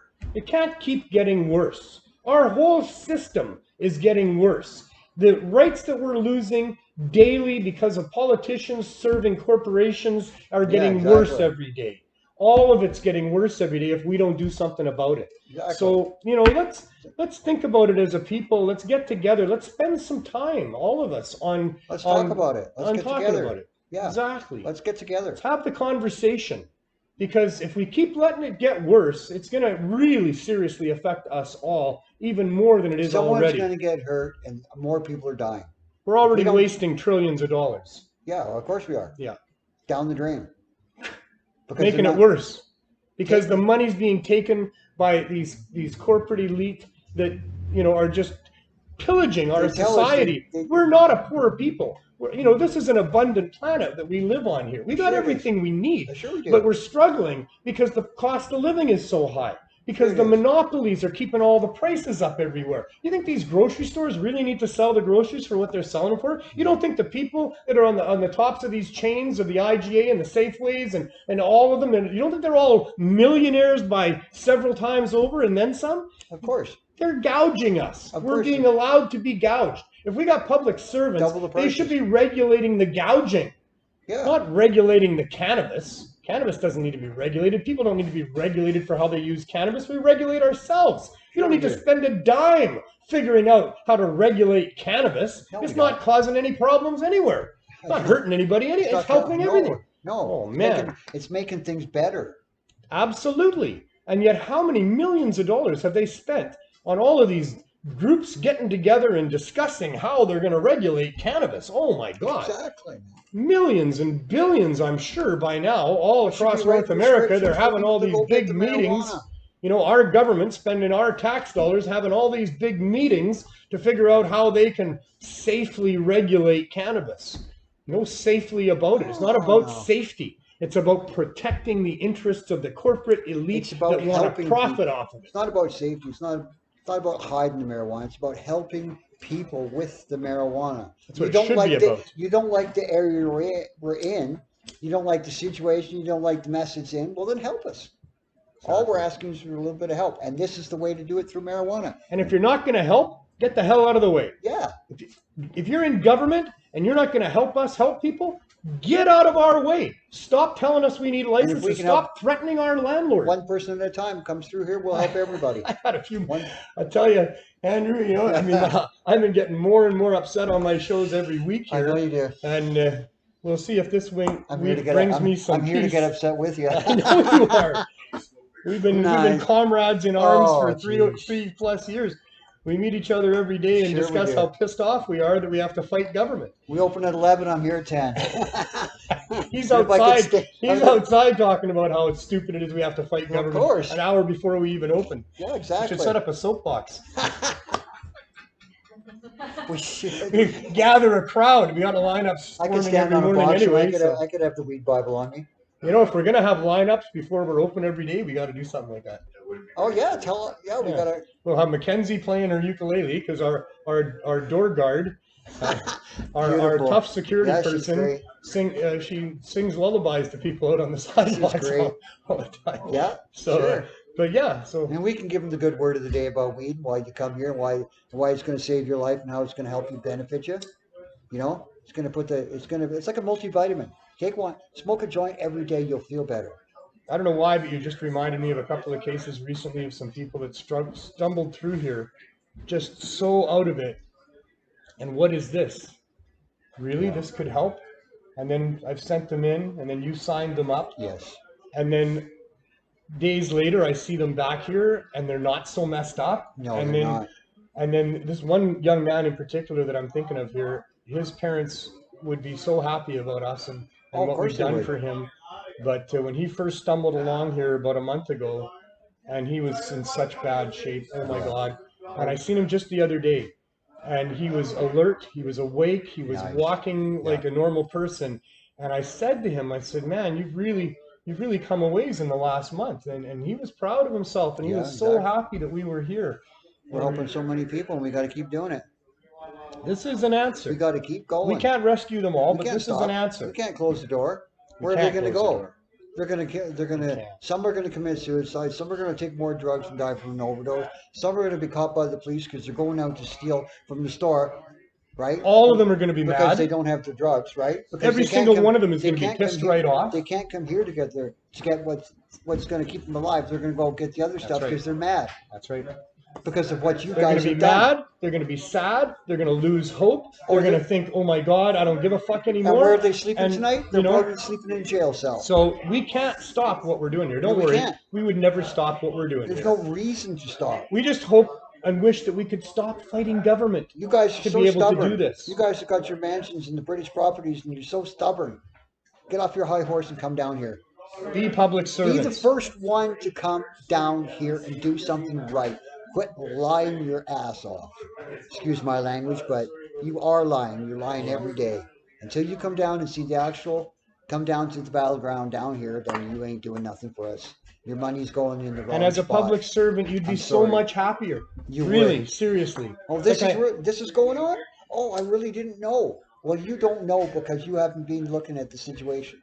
I'm not saying public servants don't do good. No, they do good. And there's lots of good things that they do. But on this particular file, we need some public servants to step forward. We need you guys. We need some people to. We'll work together with you. You come down, we'll work together with you. You'll feel great. We're nice people. We're not out to harm you. They're nice people. Sure they are. The people that are struggling out there are not who a lot of people think that they are. They're not. These are not nasty people. These are not criminal people. These are people that have some of them committed crimes of desperation. And when I don't know that would even be considered a crime. And when they were born, they weren't born to wait. They weren't born into the drugs. They didn't intend to do drugs during their life. Nobody intended this. They didn't get born and then become an addict. Somebody didn't come up to you one day and say, "Hey, Andrew, you wanna get hooked on cocaine for a couple of years here? Just tick this box off." Nobody ever said that. Nobody ever does that. They just want to have a good time. Yeah. When you started doing cocaine, you just wanted to feel good, right? I wanted to feel good. You wanted to feel good. Good time. That's all anybody wants. We just want to feel good. Everybody wants to feel good. That's the whole purpose of life. And you keep doing it every day. The more you do it, you want. The drug says more and more. You spend all your money. You have no food. You have no life. You've got to come back to reality. And this is reality. So that happens to lots of people because that's a trap. It happens to probably 90% of the people out there are struggling hard. It's 9 to 5. They don't have a job. They have a job. The way they're walking around, the way they look, and how they get their drugs is a job. And if they're working it every day. If they want help, doors are open right here. And I'll help you. Right? I'll help you. I'll give you some. I'll sign you up. I'll give you some edibles, and I'll give you a joint. So that's what you can do. And we'll give you some. If you can't do nothing else, come down and see us. And we'll talk to you like a real you. person. We'll get you good quality cannabinoids at real affordable prices. Free if you can't afford it, but you have to go on a waiting list for a while again. And the government's not your friend. We're your friends. Andrew's your friend. Come on He's down. here every day. Oh, sure. 6 days a week. Oh, sure. Tuesday through Sunday, yep, 11 a.m. to 7. Oh, you betcha. And that's one of the things you can count on in life. Down. I know it works. I'm here. Come and I'm a 10-year come and survivor. support us. Come and help us. Come and see what it's like. Come and see how a difference can be made. And come and ask us how you can help, and we'll help you by helps. signing a petition and asking you maybe to write a letter to a politician or something like that. But I haven't done any in 10 years. We'd love to see all of you down here. If you're coming to Vancouver, if you're in Vancouver, come and see us at the Healing Wave Cannabis Substitution Program. Yeah. And Andrew will help you, as you can see. Come on in. I'm your doctor. Come on in. Thanks, Andrew. You're very welcome. I appreciate you taking the time off of work. Okay, I don't mind. To talk to me. I know that you could have been helping people, but I have other people I have other volunteers. We are not alone, are we? No, we're not. We are not alone. We have a great team of people here. Everybody works together. We'll come together. And we are not alone. And outside of here, we have a great team of people as well. We save a lot of lives every day. We're very proud of what we're doing. We know it's a solution, and it's going to be part of the future. And the governments will capitulate, won't they? I'm sure they will. They will. They'll have no choice. They will. They're going to give us a license of some sort. They're going to let us do this, and then all of our dreams can come true as far as what our plans are for the Serious Hope Society, and how we can affect not only this neighborhood but your neighborhood and every neighborhood. Oh yeah. Because community cannabis shops and Serious Hope societies should be everywhere as part of a great part of the solution to the issues that we're talking about. Yeah. So thanks, Andrew. Appreciate it so much, my friend. Thank you very much, Neil. It's been such a pleasure, and I'm sure we got years ahead of us where we're going to be I really appreciate it. Thank you very much, Neil. I let you have next Tuesday off. I was going to have you on next Tuesday, and I thought about it, and I thought, nah, that's his birthday. Oh. I'll let him have his birthday off. So we'll thanks, we'll at least sing you happy birthday, because you'll be here and we'll be here. I'd love to hear your voice. All right. Well, sure. Let's play a global clip, and then we'll come back and wrap up the show. This is what the future of cannabis in BC could look like. Kyle Nielsen currently grows on his Peachland property under a medicinal license. Ideally, his personal production could be turned into a craft commercial operation. Yeah, if I was licensed on the property, be able to hire probably close to half a dozen people, including myself, and be able to make a career of it. The BC government has made craft and micro growing a focus of the cannabis industry in BC, announcing farm gate sales and direct-to-retail distribution. The catch, according to BC Cannabis Groups, is Health Canada. To date, only 18 producers have been granted approval. It's a tiny fraction of all the cannabis legally sold in stores. We have literally thousands of BC micro growers right now that are willing to transition, but they haven't had any support from any level of government. The farm gate sales model is going ahead in Williams Lake. The Williams Lake First Nation just signing an agreement with the provincial government to produce and sell cannabis with up to 8 retail outlets. The production will be up and running for direct sales to consumers a full year faster than the government's 2022 timeline. It made sense to us in a small market like Williams Lake to do it this way. There's a tourism component that we are going to be able to focus on. A recent study by the Craft Cannabis Co-op outlines the benefits of small-scale production. More choice for consumers, more jobs and opportunity for the sector, and increased tax revenue to government. But with these opportunities still years away in British Columbia, the end result, a thriving black market. Aaron MacArthur, Global News. Yeah, so it is rather ludicrous, isn't it, that we can only grow so much, and they're only going to license so many growers, and all these restrictions and stuff on what is one of the most beneficial crops that we've ever known as human beings here. So we should have a lot more than just farm to gate or whatever they want to call it. We should have super easy access to a marketplace where cannabis is easily and readily available, and that would solve a lot of our problems. So that's what we're working on. That's the ultimate goal, is to bring cannabis to the people and allow it to do what it does in benefiting our society in so many ways. And we're just trying to do that. And I got to thank so many people for helping it all happen and get us to where we are. I mean, there's not just a Neil for helping me with the show, although that's a huge part of it, but there's all the people that are involved as board members, as the advisory board with the Serious Hope Society. There's everybody that's involved with supporting us here at the Healing Wave Cannabis Substitution Program Low Barrier Access Dispensary. There's all the people that contributed to the Cannabis Substitution Project for all the time that it ran, that allowed it to be sustainable, that allowed it to lead to this. So thanks everybody, and let's keep working on it. We've reached some pretty incredible milestones already. Once it becomes public and you all get a chance to have a look at the submissions that we put forward to Health Canada, you'll see why I'm excited about things and why I think that we're going to have support from our governments in doing what we're doing here. I am optimistic about that. Like I say, if they don't, I won't believe it. I'll be terribly upset, and my life will be altered greatly in a negative direction. But I'm positive that we're going to get this stuff done, and we're kind of on the cusp of it. So that's really, really cool. And continue to pay attention to this show every Tuesday as we continue to update you on what's going on with all of that. And otherwise, Pot TV is this network that's been around for, 20 some years, broadcasting shows and trying to educate people about the war against cannabis users. And we have a lot of other shows going on as well during the week. On Mondays, you can turn into the 420 Lifestyle with VC Bud Gal and Carly Marley. More fun than any other show has, pretty sure about that.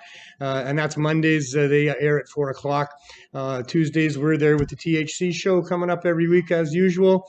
And also on Wednesdays, we have Greg Williams with From Under the Influence. Greg's the longest running host of Pot TV shows, one of the original managers of Pot TV way back in the day. And he's had shows running on Pot TV for 20 some years. And then let's see, Thursday mornings, it's Morning Glory with BC Bud Gal. Some random time of the morning, just to check in and see when she's up and about doing her wake and bake. On Fridays, it's How's It Growing with Johnny B. And How's It Growing should be pretty soon getting into How's It Curing, because we've been watching Johnny grow his crops right from seed to where they are today. And it's been an amazing series of shows. He's got some great guests that he's had on and more to come. So that's every Friday. I think 4 o'clock they air that one as well. Saturdays, more often than not now, we do have High Noon with Boss Lissa and rotating hosts, I would imagine. I'm not sure who's on with Boss. I'll have to have a look at that show. It was away for a while, but now back again. So check that out on Saturdays. And on Sunday, this coming Sunday, it's legalization pros and cons being live streamed from Ontario. Likely a bunch of legal experts and other people talking about the pros and cons of legalization. I hope they get to a lot of the cons of legalization, such as the continued criminalization of people, such as the restricting of access to an otherwise life-saving medicine. Those sorts of cons to what we have here in the form of so-called legalization. It'd be nice if they got to that. And I will say that on October 12th, we're going to be broadcasting a program about Aleister Crowley. So that's of great interest to a number of people, as it should be, one of the early psychonauts and path, what's the word I'm looking for? Pathfinders, path explorer. Yeah, man, he's a lot of things. And to find out, if you don't know, and you probably don't, because there's a lot to know, check out that coming up October 12th. So that kind of wraps it up for another week. And thank you all for watching. As you go about trying to change the world, well, have as much fun as you can. Kennedy Stewart's voicemail of the city of Vancouver. I'm Carly Marley.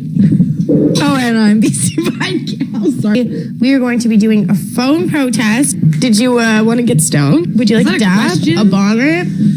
I'm sure there will be doobies on the way. 419. I'm going to get my dab ready. Fight politically by having the Vancouver City Council give us an emergency license to continue to do business because we carry products that you can't get anywhere else. And a lot of people, patients and regular customers, just people who smoke cannabis for recreational purposes or as a substitute for dangerous alcohol, tobacco, or other things, they need access to these products, and it's not fair that they can't get them, and it makes no sense to shut them down. It's hurting people to shut them down, and it hurts no one to allow them to remain open. It's really messed up situation because a lot of people keep saying, well, it's legal now.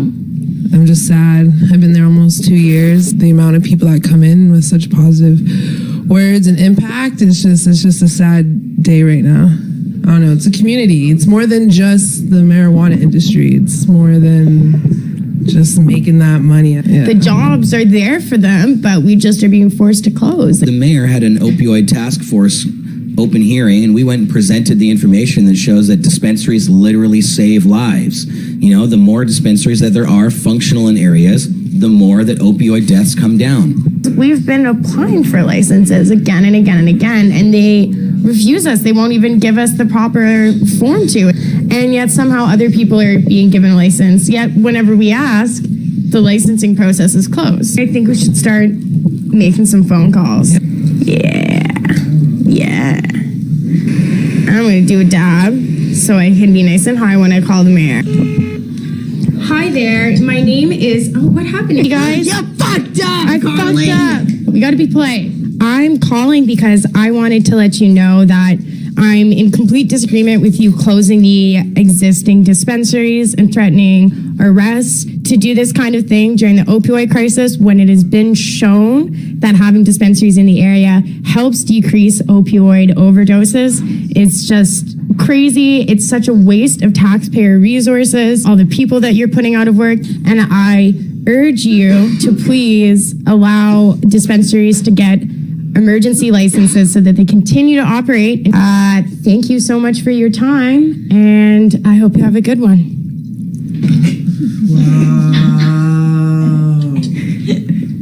No, wait, you said, and I hope you have a good one. So, one down. You guys, now it's your turn. I was like, beep, beep, beep. I'm just calling on behalf of the whole dispensary shutdown.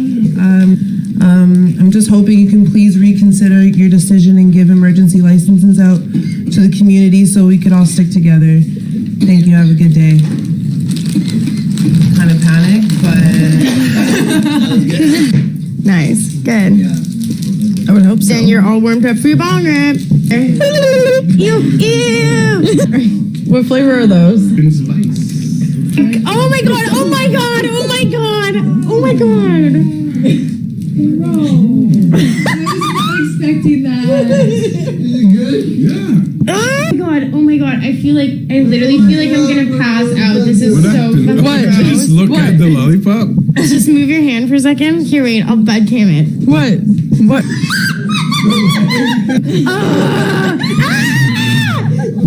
No, I can't do, no. This is on live on YouTube and Facebook. Pot TV. This channel on iTunes podcast and on. Is it that foggy outside, or am I just? I'm scared of everything now. It's just weed. I literally just that was weed that scared me that much. Are we still banned on YouTube?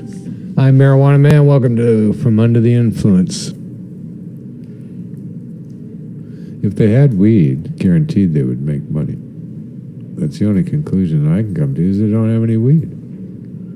Because people are still going to buy it, for God's sakes. People actually like weed and want to buy weed. And a huge number of people have no choice but to come and buy it from you, and still, you can't make money? Holy fuck. Now what? What are you going to do to us now? When I was even at a very young age, go, wow, like, why would this be illegal? It is so much fun. Outlawing laughter and feeling good? Yeah, laughing. Thanks for joining us. See you next time. Peace.